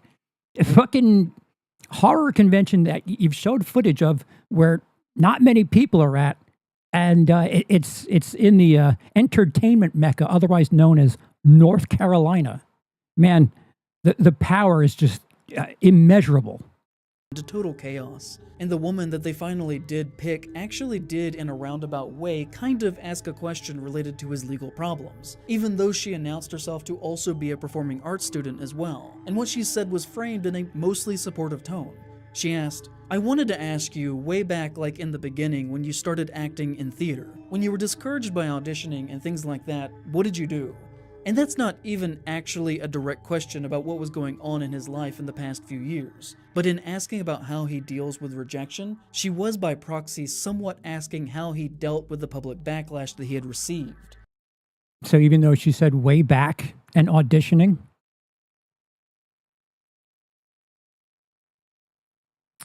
I don't know which convention Jeffrey Jones was at, but yeah, like this person's going to bat for the horror community, and I don't know if anyone asked or is expecting him or thinks he's the mouthpiece for the horror community. It is the closest that a question from the audience got to being about his trial. Asking him about way back when he was reading first parts. He answered this quickly, and then the Q&A ended without further event. And then something really, really repulsive happened, which was great. the actual tipping point that made me decide to actually make this video. Because that is what caused you. So you had nothing to report, even though for a second year straight you went to another convention where someone reprehensible was featured at the convention the same day that you went, and that was when you decided, oh, you know what, I have something to say. Now I'm outraged. Now here at the end of this Q&A it's directly that I was taking notes for already. What? Following Major's Q&A in that same room with that same moderator was a Q&A with the actor Mira Sorvino, who you probably know is extremely connected to the events of the Me Too movement, and in my eyes very much stands as a symbol of the result of abuse and violence from men within professional settings of the film world. Her entire career was destroyed by Harvey Weinstein. Sorvino rose to prominence as a young actor and had a genuinely good career from the years 1993 to 1998, in that time even winning the Academy Award for Best Supporting Actress for her part in Woody Allen's Mighty Aphrodite. Oh, Woody Allen, interesting. She would then star in other well-remembered films such as Mimic, and Rami and Michelle's high school reunion. Rami. And it was at this time that Harvey Weinstein would target her as a subject for abuse, attempting several times to get into the room alone with her and touching her in inappropriate ways. Once these advances were rejected, and she began to avoid being around Weinstein as much as possible, he then went out of his way behind closed doors to smear her name all around Hollywood, and tried to make it impossible for her to get any work by... Are we going to connect these two? Are we going to connect Mira Sorvino to Harvey Weinstein to Jonathan Majors? Like, using his influence to enact revenge. It was soon after this that she started dating Quentin Tarantino, who was well known to be publicly associated and very tight with Weinstein, who produced all of his films. What their relationship behind closed doors was like is something that only they would know, but it was clear, at least from a business relations perspective, that they acted extremely close anytime Tarantino had a new film out or it was around awards season. And Sorvino, unfortunately, at Q&As is often not asked about her own work, but instead about her personal connections to working with Weinstein and Allen, and her time dating Tarantino. After the Me Too fallout, so again, whose fault is that? That people who are in attendance are asking questions that aren't cool. Whose fault is that? Tarantino would end up giving an atrocious statement about it, that is too movie-brained and borderline evil, and how it is not fully engaging with what happened in a serious manner to someone that he dated for over 3 years, and presumably cared deeply for.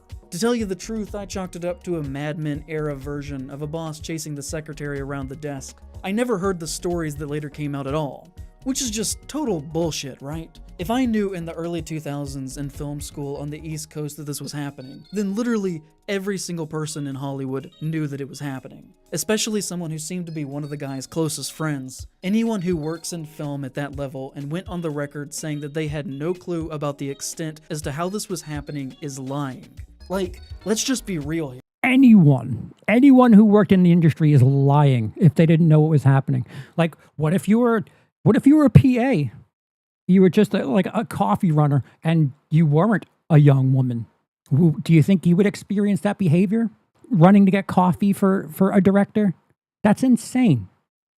And furthermore, I do think it is important to point out that Sorvino and Tarantino dated roughly from 1995 to 1998, the exact same time that Weinstein was doing this to her. And if a close friend of mine tried to rape someone that I was dating on multiple different occasions, then I probably would have just shot him, instead of normalizing that behavior with a goofy secretary. That's the proper reaction for that? Murder?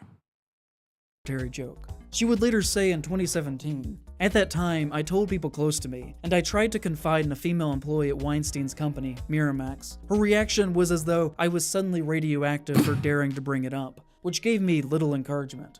And so, like, I don't mean to read much between the lines here, but if she was telling the people closest to her in her life, then I feel like her boyfriend of 3 years who worked with the guy would have been... I'm sorry, what is the connection here between Jonathan Majors and the fact that she was next at the convention? What is so abhorrent here? One of those people who would have been explicitly told what was happening. And when you consider all of this, Tarantino claiming to not know the extent of this has always been laughable and deeply shameful to me. Especially when she also said in 2017 directly that she told him about everything that was going on and what was happening to her, which she felt like he tried to downplay. Everyone remembers me telling them at the time. Quentin Tarantino was my boyfriend right after these things happened, and he remembers me telling them. She said that he responded to this in the following way. Quentin thought that he was really crushing hard on me. That was his interpretation. She also even believes that the treatment she received from Weinstein was not as severe as it was to some others out of a fear on Weinstein's part of alienating Tarantino, who brought a great deal of prestige and money to Miramax. Around this time, The Lord of the Rings was gearing up to shoot, and Weinstein personally blacklisted Sorvino from being cast in it, which is something that has been confirmed by Peter Jackson. And in this, in conjunction with what we've talked about with Tarantino a moment ago, you can see how there's this culture of half-truths that people seemingly say to potentially cover their own skins. Yeah, no, that's exclusive to the film industry. Only the film industry is their half-truths. Or create an atmosphere of never-ending plausible deniability, to give the air that they had no clue as to what was happening here. As Jackson was quoted as saying, "At the time, we had no real reason to question what these guys were telling us, but in hindsight, I realized that it was very likely the Miramax smear campaign in full swing. I now suspect that we were fed false information about both of these talented women. But also, it is well documented that one of the ugliest monsters in the Lord of the Rings films was designed to directly mock Weinstein. And that's not speculation. Elijah Oh, finally. It's taken 43 minutes to not speculate. Wood has literally confirmed this to be true, saying, one of the orc masks, and I remember this vividly, was designed to look like Harvey Weinstein. Was designed to ook? Is that an artistic choice to leave the L off of look? Also, if you're quoting someone, just the quote marks in the beginning, listen, it looks fantastic. The film aesthetic, the 4x3, bravo. But is this a message, by having misspelled words? Weinstein is a sort of fuck you. And I think that is okay to talk about now. The guy is fucking incarcerated. Fuck him. And so why would you design an orc to look like your boss if you had no reason to suspect that they were committing any harm? Making something so... Just want to remind you that the title of this video is The Return of Jonathan Majors. As a fuck you, completely unwarranted, just seems like a very dumb move, unless you were actually fully aware of the situation and were expressing frustrations over it. There exists this culture in which people are afraid or unwilling to speak because of a fear of retaliation being placed against them. And this fear even lingers long after the evil has been stopped. It's quite clear that you don't have that fear because you keep saying shit that's wrong. It's unprovable, yet you are doing this all over again. It's fascinating. It's fascinating how much you want people to feel guilt and learn from their mistakes while not learning yourself. And somehow finding a way to be like, oh, I relate because I too have been canceled. Canceled, really? Hey, you're still on YouTube. That Jackson quote came after the Me Too movement had already ended and was being said in retrospect. Sorvino would say on this, I stopped being a viable movie actress. I still did indies and I still did television, but that was very hard. And her career never really recovered, starring in direct-to-DVD films like Multiple Sarcasm, Smitty, Space Warriors, and Do You Believe to Make It By. Just an endless barrage of 30 Rock movies due to no fault of her own, and probably each one being a reminder of what had happened to her and what had been taken from her. I mean, back when the Me Too movement was in full swing, she famously said, I can stand here before you and say not only was I a sexual harassment and battery victim at the hands of Mr. Weinstein, but I'm also a sexual assault victim, and I'm a survivor of date rape. And so, not only booking Majors the year after Spacey, but then scheduling the Majors panel to directly take place before Sorvino's, and having their table at the convention floor be about 30 feet or so away from each other for 3 days straight, just feels like a gross, unforgivable move. So shameless.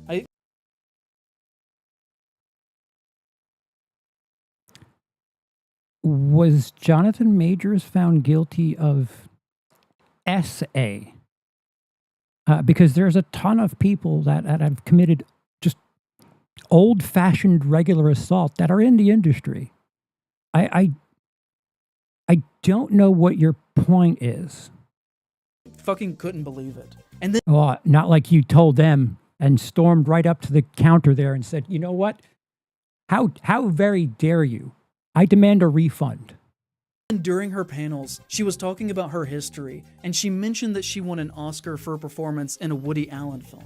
But then she interrupted herself to make a quick point that she has publicly denounced Allen, and has written online extensively about her experiences with Allen and Weinstein, that members in the audience could feel free to look into in their own time after the convention, but that she didn't want to take up time during the Q&A to rehash all of that, as she would like to just focus on only discussing the craft of acting. And when she said this, the room started to clap, and then the moderator shook his head in agreement and smiled and congratulated her on her bravery for doing that and for speaking out publicly against these men, and that it was an important thing for her to do. Literally, not even an hour after he did a softball interview with Jonathan Majors in the same chair. And I don't say it lightly when I say that this was genuinely one of the grossest things that I have ever witnessed in person. Man, you really need to experience some things. I will never forget the feeling that I had sitting there in that room. And so after this ends, I decided to walk around the convention and just gauge the general temperature. Man, look at how many people are there. Man, you know you've made it when you've got a table at this convention in a hotel lobby in North Carolina. Man, welcome back, everyone. You're here. You've made it. Of how people felt about this. And kind of to my surprise, I couldn't get anybody to talk to me about it.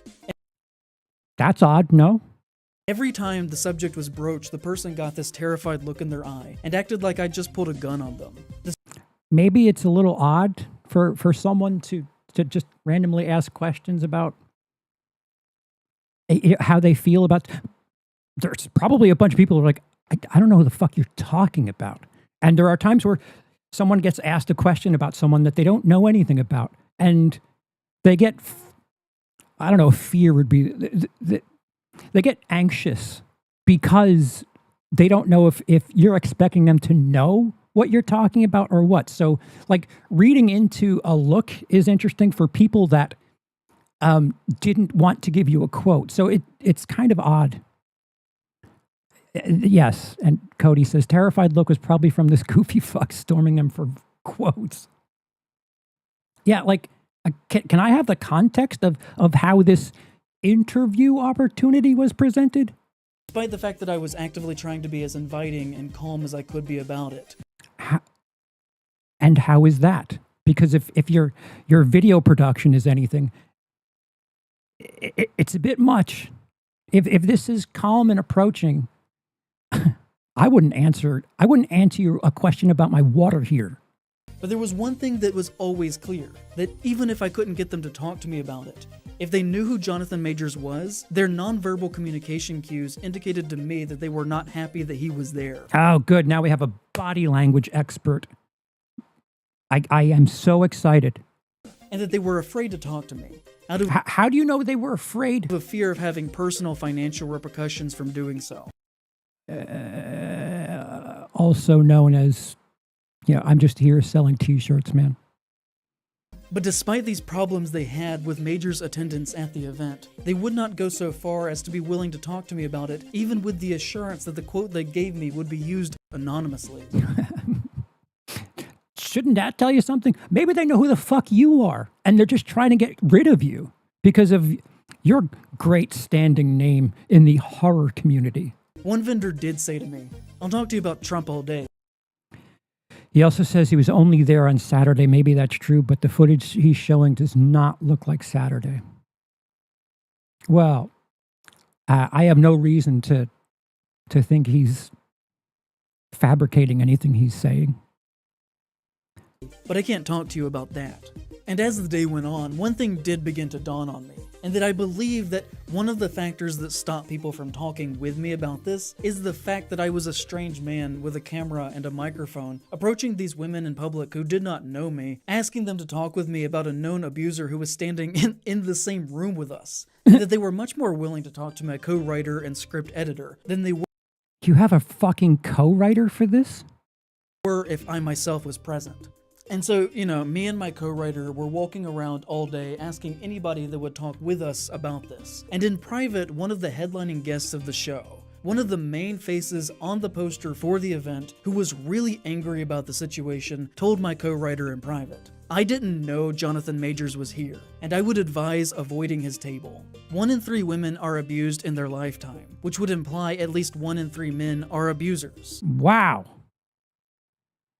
Wow, that's offensive. As a man, that's quite offensive.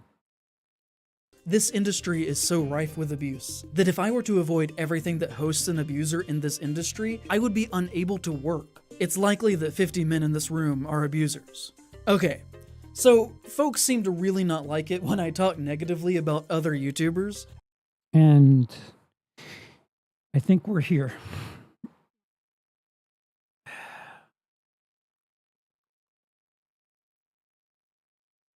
So he front loads this by saying folks seem to have an issue when I talk about other YouTubers. I don't know so much as it's you talking about other YouTubers as just creating things that don't exist. Like, that is the problem. Apparently it's not very polite, even if what they're doing I think is not so great to do. You could think something, but creating a story out of nothing is very different.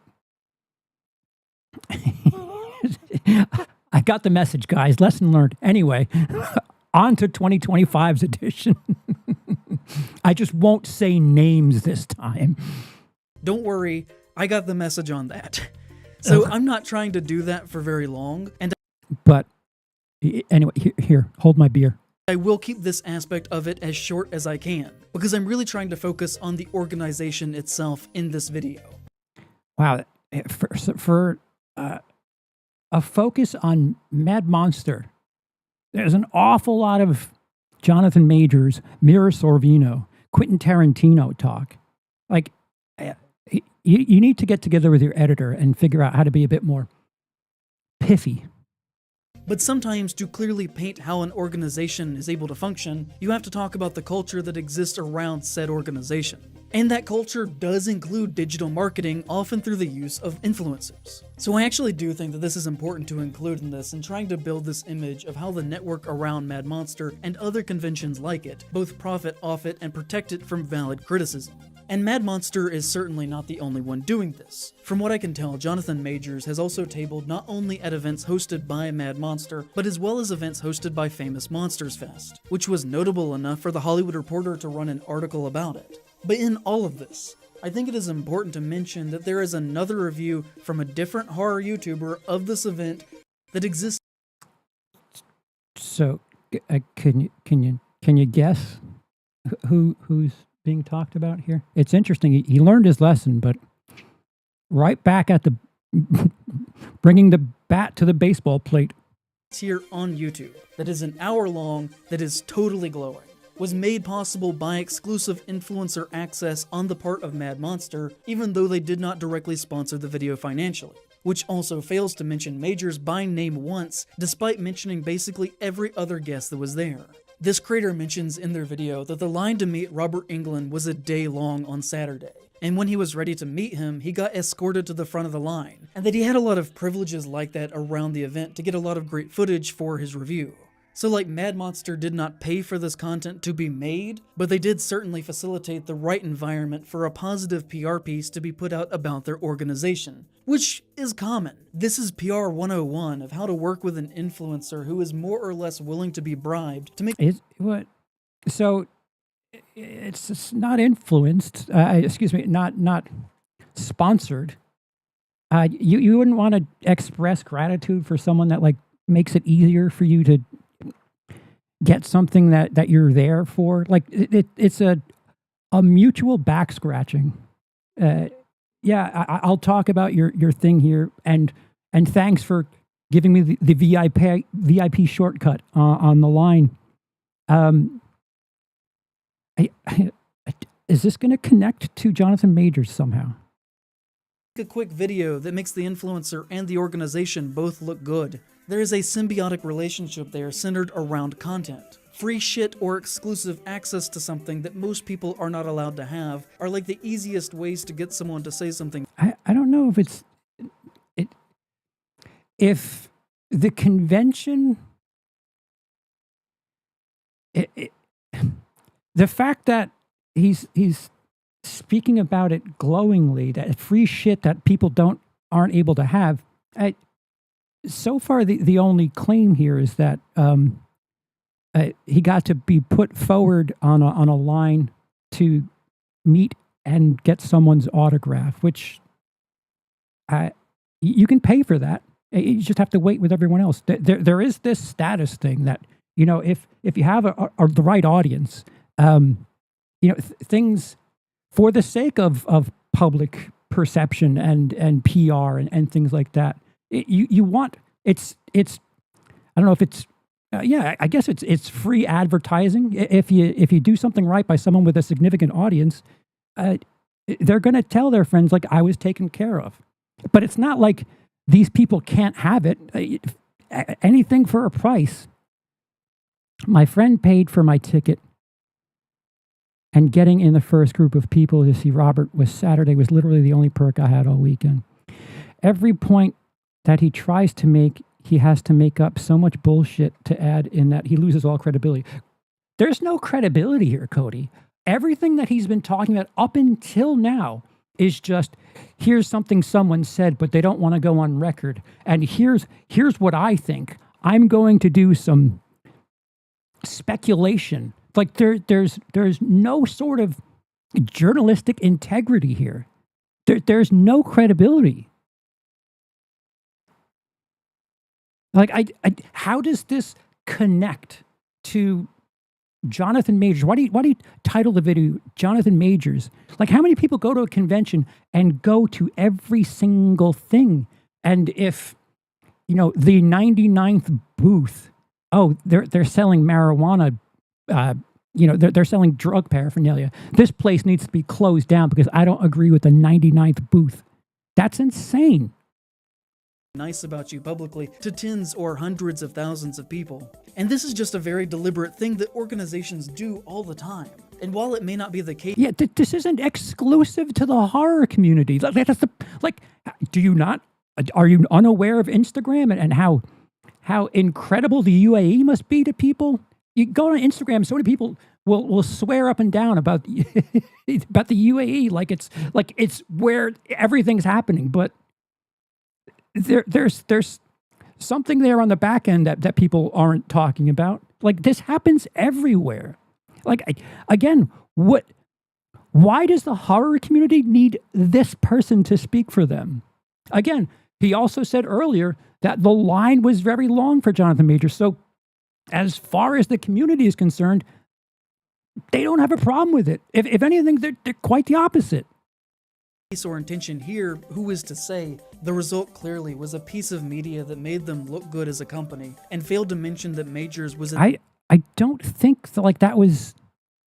You're again speculating that this company was expecting a video out of this. Like, as someone who's had limited sponsor and I was at a film festival that, you know, was small potatoes, but, you know, there's no sort of situation where they're expecting. If there is anything like that, you have to state on YouTube that it is a sponsored piece of content. Like, I guess journalists would know that. Maybe not speculators. in attendance at this event. This is just one thing of Mad Monster has zero clue who I am and gave no fucks I was there. Right. Like, if you're of the narrative that, man, so many things were being done for him, why not just not have him wait in line at all? Like, why not just have him meet these people behind the scenes?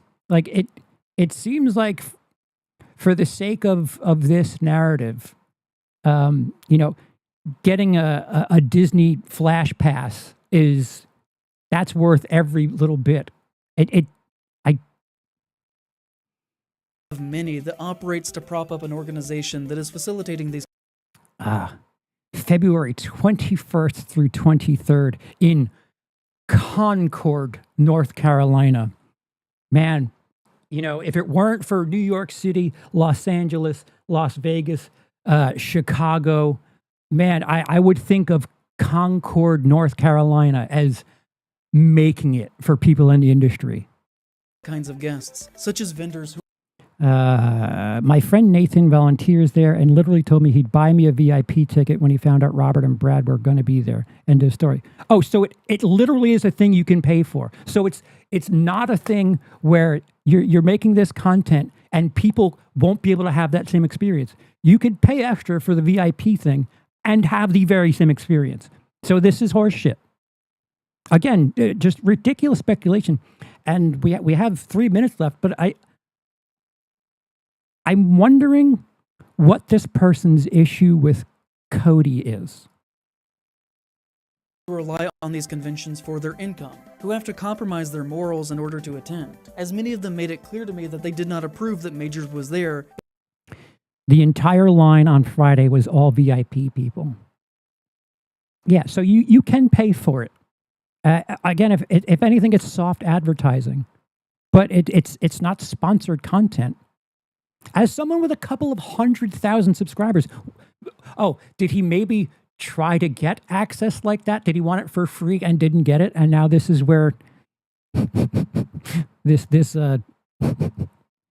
hit piece is coming from? Year 2 of this hit piece? But they couldn't speak up about it, because they would basically be blacklisted from a whole chain of public events throughout the American South, which, could put them out of business. There is little difference in how this event is operating in terms of how their PR is run than how any other abuser or organization that allows an abuser to continue functions. Anyways, I hope you can see the point that I'm trying to make here. What is that? Saturday morning, he had me in the first group of 30 people that were leftover VIPs to see Robert. There were literally 30 people in front of me that paid for the same perk I got.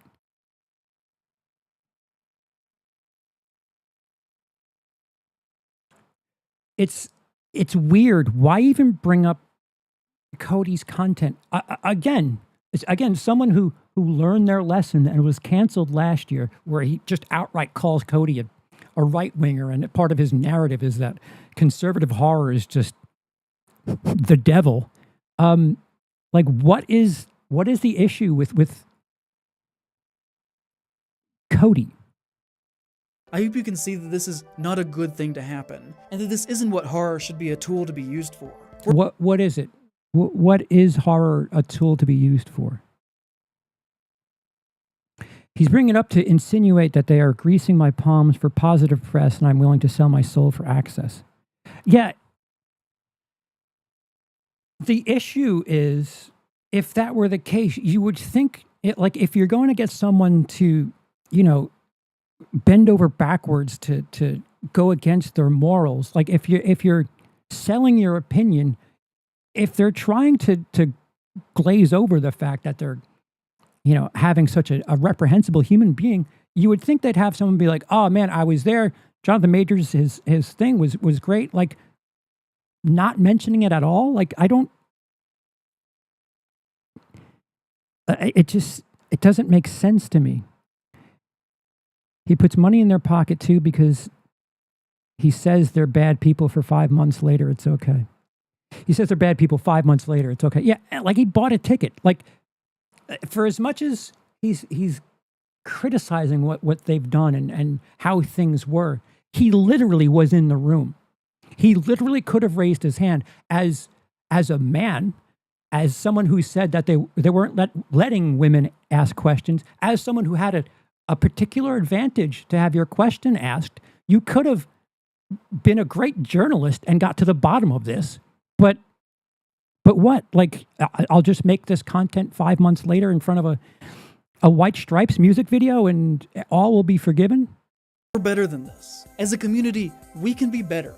Who are you to speak for? Like, dude, I've never heard of this fucking guy. Granted, who the fuck am I?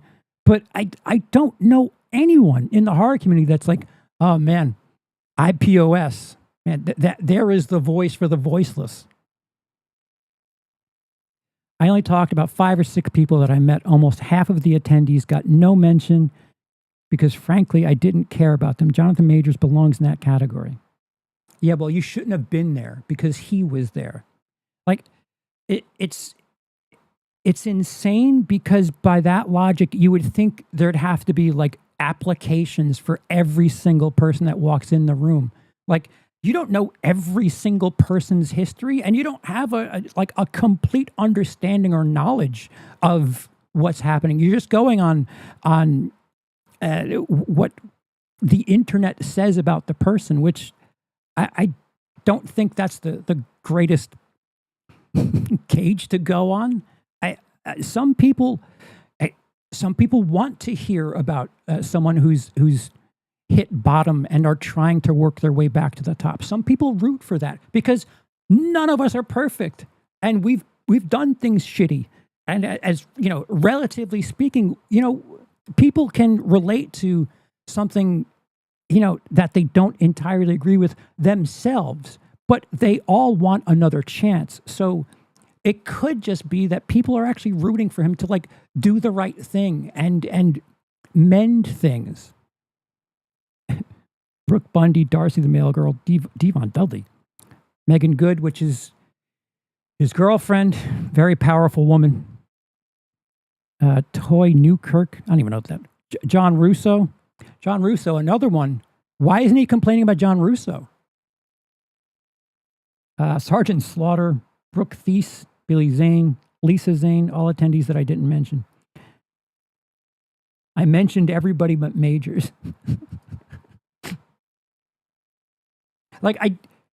His big complaint was they wouldn't let us film, but they would let you ask questions, and you did not do that. And we don't have to tolerate it. Yeah, well, paying for a ticket and you're showing up to the event sends the exact opposite. It just sends the other message. I think, or at least hope, that this is a sane sentiment to express to most people who are looking at this situation. And this normally isn't my style, but something that... Stop it. This is this year's version of your style. If you're what was this video about again? Mad Monster and the horror community should be a certain way. We talked about Jonathan Majors, Quentin Tarantino, Harvey Weinstein, Mira Sorvino, Cody without mentioning Cody, and a bunch of people that refused to go on the record. They also told me I couldn't film at tables. I have footage from the showroom floor only, but I got the perks and access to get exclusive footage. Yeah, but that doesn't fit his narrative, so don't worry about that. This video is that doesn't go along with the messaging here. People have gotten mad for me in the past is not allowing someone to give their side of the story, even if I think it's pretty clear that they are drastically in the wrong. Wait. Normally isn't my style, but something that people have gotten mad for me in the past is not allowing someone to give their side of the story, even... Yeah, I mean, you went out... We'll stick with Cody. You went out of your way to say that you were at the same thing. Your car was near him. And again, in an opportunity to be something of a journalist and get to the bottom of the story, you avoided it. And even months and weeks later, did you square any of that away? No, you're just complaining about people having a problem with it, not really acknowledging that, oh, I fucked up. I probably should work on that. Which, man, if anything, if you ever see IPOS somewhere, you shouldn't support that facility, because this person clearly hasn't learned any of their lessons. Not to mention, if I would have seen him in person while I was there, one of us would have had the balls to walk up to the other. I can promise that. Yeah. Probably the one with integrity.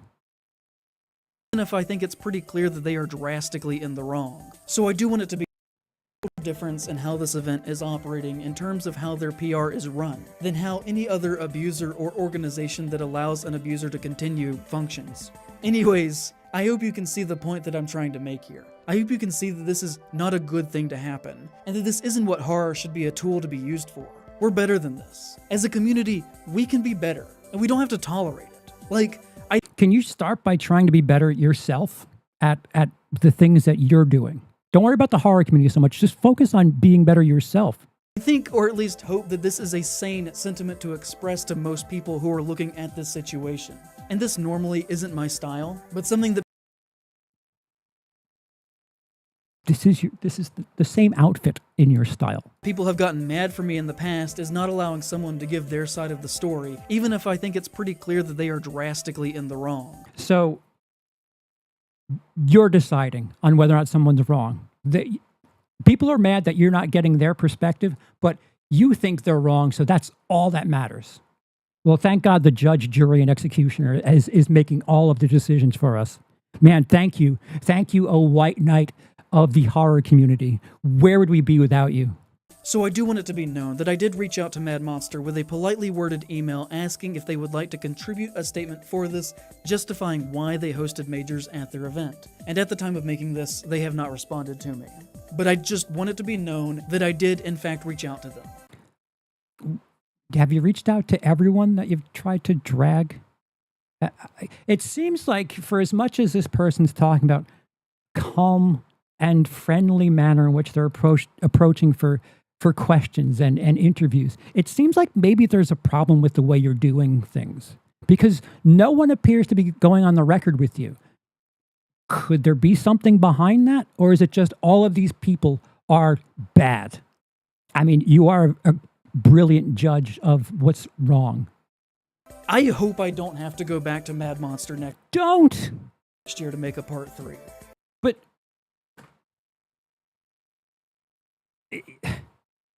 I really don't want that outcome to happen. man, I really don't want to give these people money, but content is content. But if we're determined to lock in and go that route, Who's we? then I've got a few suggestions for you, Mad Monster, of who you could possibly get next year. You know, we could collaborate on this and get some really scummy people that we can make a lot of money off of, Yeah, IPOS as your headliner. while simultaneously helping to improve their IPOS in a panel about journalism, journalistic integrity, featuring IPOS. public image. Marilyn Manson has a deep history of horror and abusing women. Maybe he's a great fit for you, Mad Monster, if that is supposedly your brand, which you've given me no reason to believe that it is not. Yes, because everything about the convention is abuse of women. That's what people are buying tickets for. Harvey Weinstein was the co-writer of The Burning and did great harm in his personal and business life. Seems ideal for you, so maybe we can get him out of jail for a few days. Mel Gibson was in Signs. Ezra Miller was in We Need to Talk About Kevin. Jared Leto was in Requiem for a Dream. Or maybe we could just get all of them together with Majors and Spacey to have a canceled people tangentially related to horror panel. That could be original. We've got I'm doing a joke now. a lot of options here. You could even get that bow tie wearing moderator guy who congratulated Sorvino on her bravery right after interviewing Jonathan Majors to run the panel. He seems pretty slimy. Wow. Yet another name being dragged. So I Oh, not name, excuse me. really look forward to seeing what you do next time, because you know you're just fucking killing it so far. Great job, guys. So that's it. So why title the thing Jonathan Majors? Like, if this is Mad Monster Sucks Part 2, why not have that be the title? Are we... Man, look at all these supporters. I got to get back into the drama game, I think.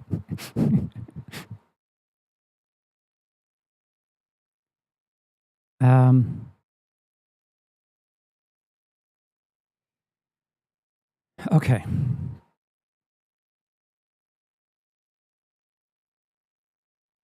Why aren't you working?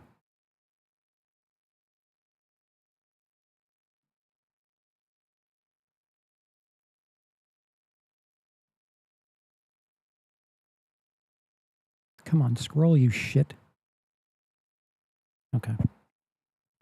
All right, so let's find out.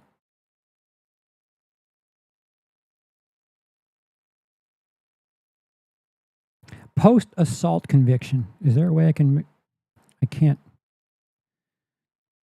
In December 2023, following his harassment assault conviction, Marvel Studios announced that they'd be parting... Can I make this smaller? Son of a bitch.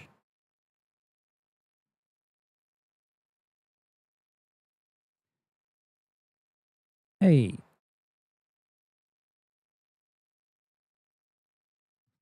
I'll be over here. He was originally set to be to appear in Avengers: The Kang Dynasty and the Avengers: Secret Wars. That's two multi-million-dollar projects. Marvel met with actor Coleman Domingo about potentially joining MCU and replacing Majors as Kang. But Domingo declined as he did not want to be cast as a replacement for another actor.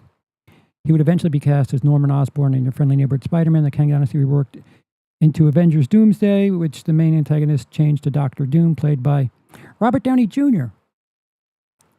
He was also dropped from a planned film about Dennis Rodman titled 48 Hours in Las Vegas, another piece of work that he's lost. On June 21st, 2024, Majors received the Perseverance Award, which, per Hollywood Unlocked Impact Awards, is given to an individual who has shown that no matter what adversity they face, they will continue to aspire to inspire. On June 20th, 2024, it was announced that Majors would star in an upcoming supernatural revenge thriller titled Merciless, directed by Martin Villeneuve, brother of Denis. So that's an upcoming supernatural thing. So maybe that has some sort of relevance to the horror community.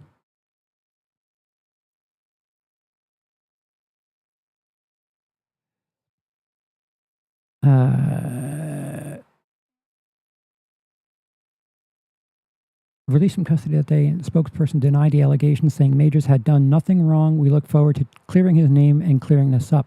On March 26, Majors was arraigned in New York City criminal court on the charges.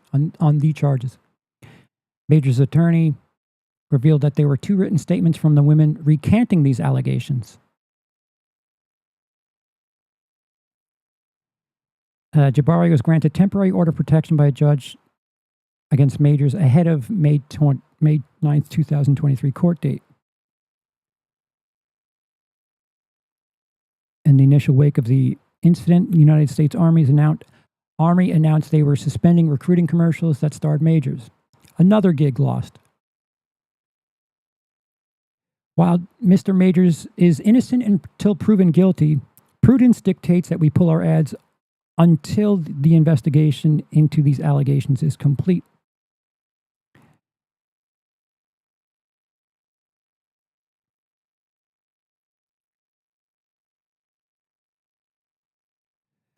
Other abuse allegations. In April 2023, Variety reported that more women accusing Majors of abuse had come forward and were cooperating with the Manhattan DA. The DA declined comment. In June of 23, Rolling Stone published a report alleging a pattern of abusive behavior by Majors dating back to 2013 when he was studying at the Yale School of Drama. According to multiple third parties, Majors was physically and emotionally abusive toward one partner, while another described their relationship as emotional torture.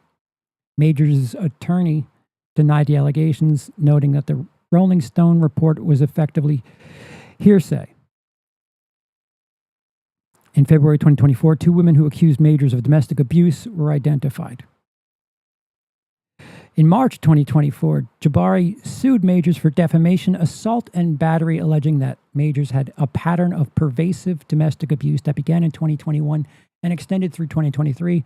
In November of 2024, the lawsuit was dismissed with prejudice by Jabari. And we're talking about his filmography here. He's got nothing coming up. So he hasn't had any work in 2 years. Like, what is the punishment? How long do you pay for this? And is there any rehabilitation?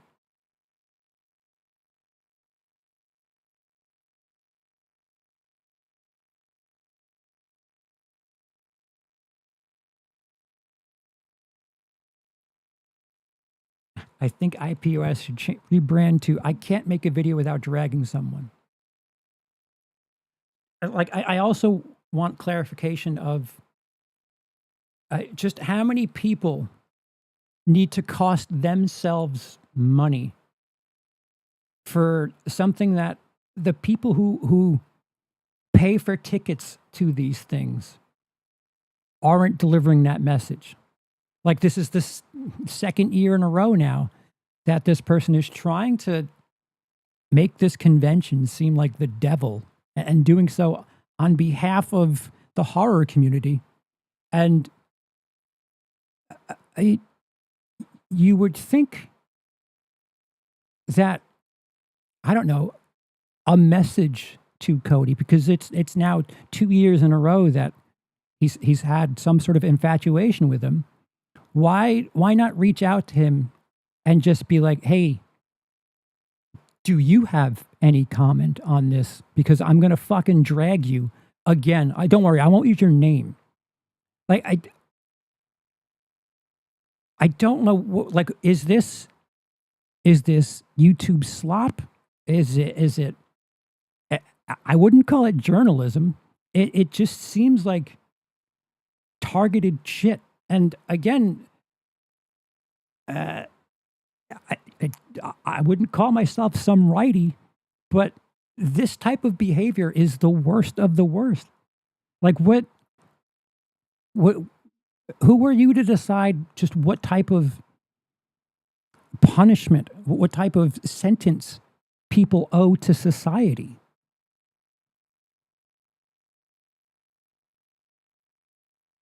And it's like, so anytime someone gets booked for a convention or buys a ticket for a convention, like, let's just say I'm going to a convention to meet Tom Matthews because Friday 6, I'm going to do it. I'm so Friday 6, Friday 6, Return of the Living Dead. Cool. Get a picture, maybe an autograph. That's what I want to do. That's why I'm going. I'm going this day because Tom Matthews is going to be there doing a meet and greet. Awesome. But then, something that I'm not paying attention to. Oh, it turns out that, Victor Salva is going to be there. What am I supposed to do as someone who's going there for one thing, but isn't going for the other? So I don't understand, like, what the goal here is and why wrapping it as we as a community can do better. Like, instead of making pretentious slop that you're like dragging people on, why not just issue a tweet and, just be in the moment and say these things and not get together with an editor and a co-writer? What the fuck do you need a co-writer for that video for? It was all speculation. Like, what the, you can't come up with your own speculation? You need a co-writer for that? And an editor? There are times where I feel like I am aware of the horror community. There are times where I feel like I'm not. But I am unfamiliar with this person, and I'm certainly as hell not familiar with the community having such a pointed opinion about decisions being made by these conventions. And again, I'll say it. What type of homework are guests supposed to do? What type of homework are supporters, fans supposed to do to let everyone know that because person at table 99 is something I don't agree with, I'm not going, and this is my message? It doesn't seem like very many people are doing that. I'm not a fan of Majors anyway, so it's easy for me to avoid him.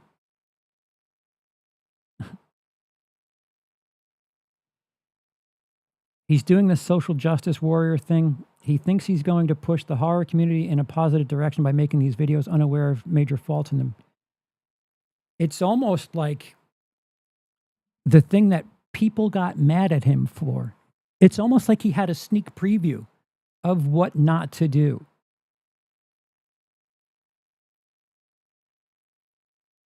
The editor put in that work.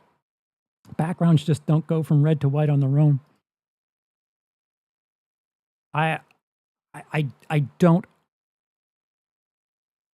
know what this person's problem is. And for someone who seems to be so focused on people in society not paying their dues, and then finding a way to making it somehow about himself and how he too was canceled. Like, did you not learn anything from any of that? What was the lesson you learned from your being canceled? Because you said a bunch of shit that was incorrect. You implied things that weren't true. And you just kind of did it again, except this time you didn't name a particular YouTuber, but the person with the bow tie at Mad Monster is kind of taking shots there because he was doing his job. I think the editor was secretly sabotaging the video with those backgrounds.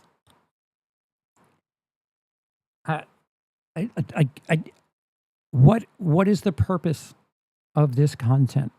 Is it just to rile up people? Is it to speak on the behalf of the horror community, or is it an attempt at gasp journalism? Because I don't think he's doing any of it well. And again, he has not learned a lesson. What did you do wrong last time? What do you think you're doing right this time? And why, oh, why did you go right back to the convention that you had a problem with last year and then still have a problem with this year? And going there to right the wrongs, you're literally in the audience for the despicable thing that you can't believe is happening, where they're letting people ask questions, and he just sits there. Like, again, do as I say, not as I do.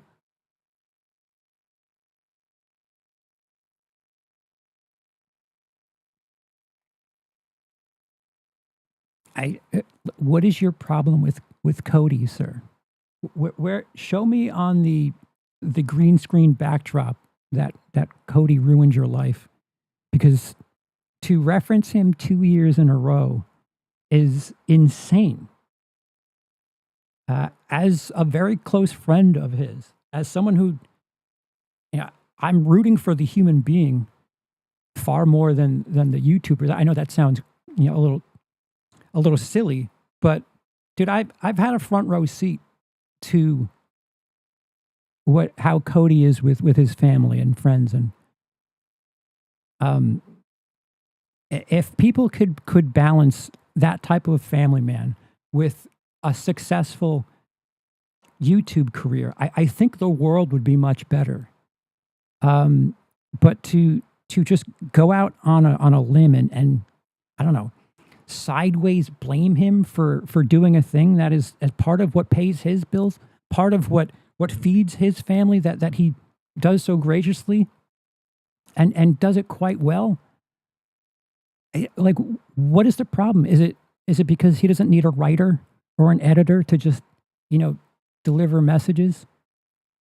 Like, film criticism and art reviews doesn't always have to come from a political perspective. I don't, is it because he's from the South?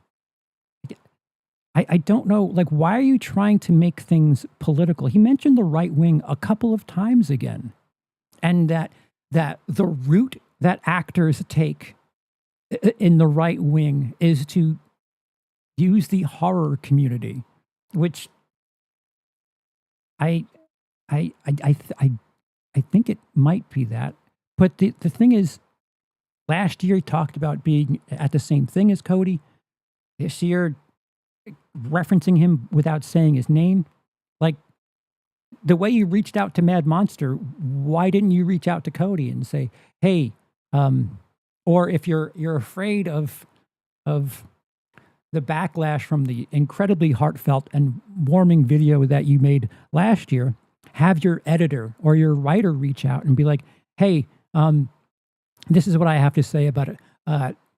Keep an eye on your blind spot there. More content is coming, but do you have anything to say about the matter? It's incredibly irresponsible.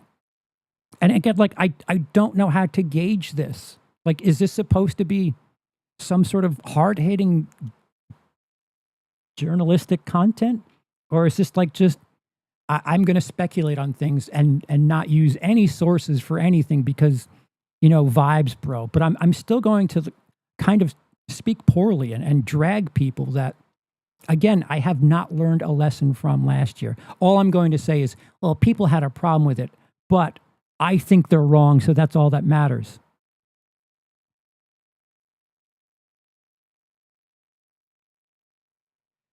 He didn't like Cody's anti-abortion rhetoric on the Black Christmas Review, and he found his criticism of the lighthouse homophobic. That's where the right-wing narrative comes from.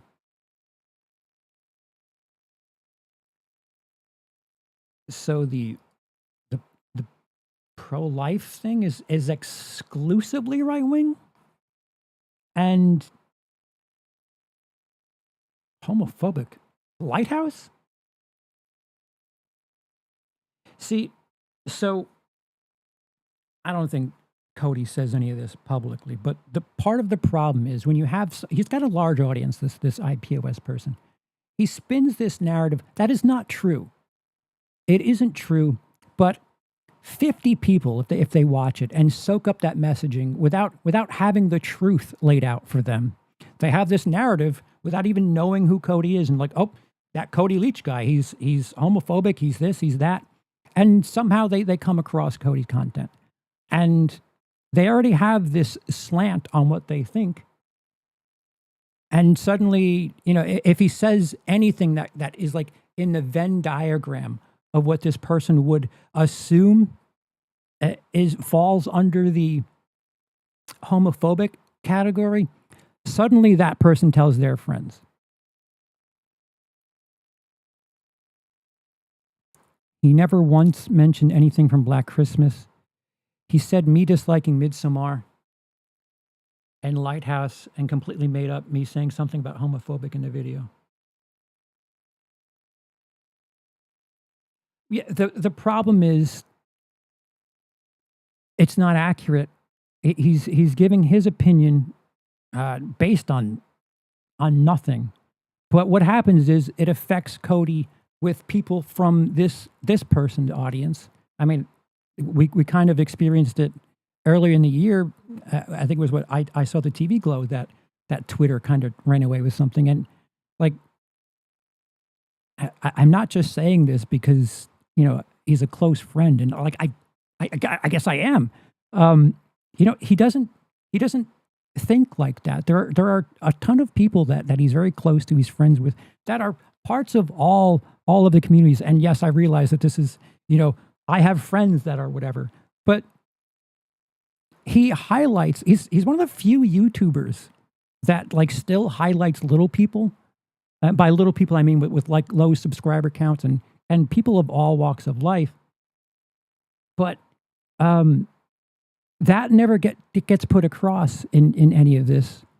But anytime something gets said that is just him criticizing a film, suddenly, because there's this narrative out there, even if he doesn't say it, if it's something that people in a certain community celebrate, suddenly they think, oh, well, he didn't like this for homophobic reasons, and this is something that we're championing.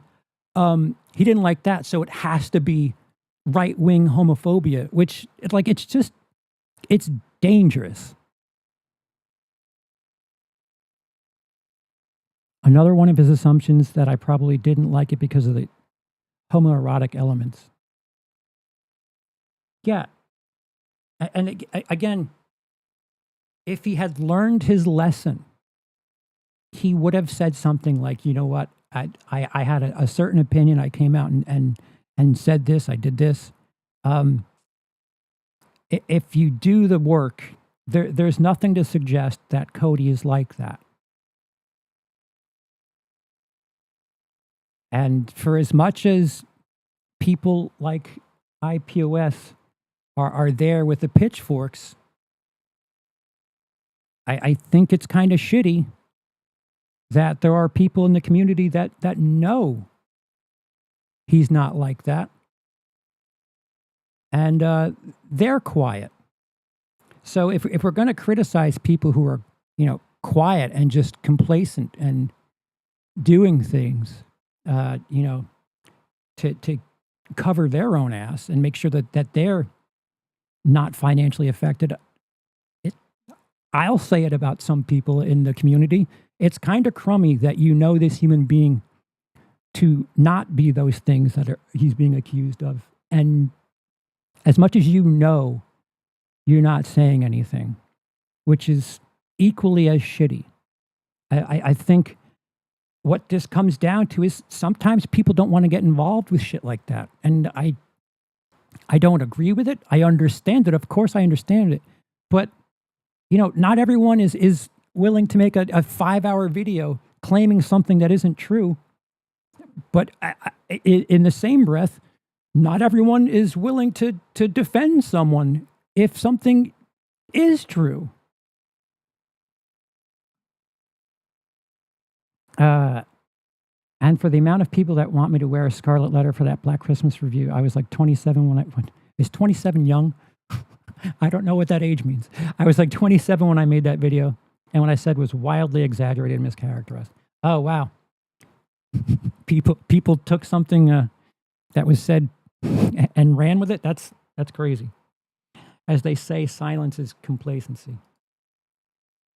Yeah, I don't know. You can have issue with society as a whole, but I think it's really kind of shitty that this person's doing the same thing.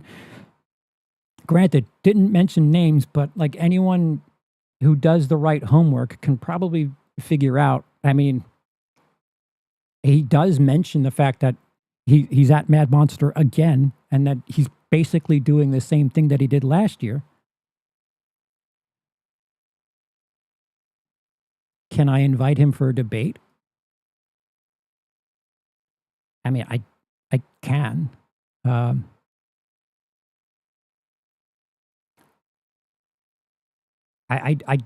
don't. Listen, who am I? Drama whore that I am. But I don't. I'll be honest and say I don't think he's proven anything. He's speculated on a bunch of shit. Right, Dice. If anything, I moderate between these two.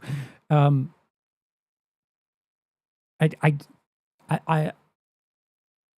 would do it, yes, but I don't think anything he said is worthy of. He hasn't said anything, or he hasn't given support for his claims to take him seriously, which is unfortunate because people will hear that and they'll put two and two together and come to their own conclusion about something that isn't true. I'm wondering if anyone from the Wendigo video, whatever, if any of them came forward for defamation. I left a comment on his video, guarantee it'll go ignored or get deleted. See, that's what the weird thing is. Like, maybe last year he could have had the ignorance defense of not knowing that you were aware of it, but that's not the case this time. And to reference the same content, it doesn't make any sense.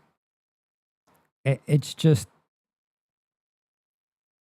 extremely dangerous, and it causes people to think things and run away with your narrative when it's not true. And I don't know, for whatever it's worth, as a character witness for Cody, at the very least, I can't speak on a bunch of actors. It's kind of disgusting what he's implying. Again, it for someone who has done quite a bit to highlight all types of creators in the community, and to give them a platform to perhaps have a wider reach and a larger voice. And as someone who has spoken out on people's behalves. It's really kind of shitty that the only thing that's being discussed is this person's narrative, this person's weird fucking politics take thing on one tiny sliver of what they think, and it's wrong. When the truth is, a lot of people, if not most people, aren't running through books, doing all of the homework on who they think is acceptable and who isn't.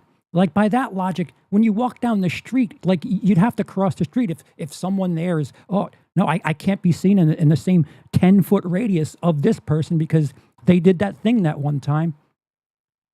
There are so many holes in this. And the most important one being, he didn't present, like, any sort of support for his claims. Like, none. That's why, like, there certainly isn't any sort of journalism. So, like, what is this fiction? Like, I would advise that this person take a very long break and maybe consider the fact that at some point you're going to keep doing this, and at some point it's going to be considered defamation, and then you'll have to explain why you were found guilty of something, and then maybe you can look inward and say, wow, what's happened to me? What have I been doing?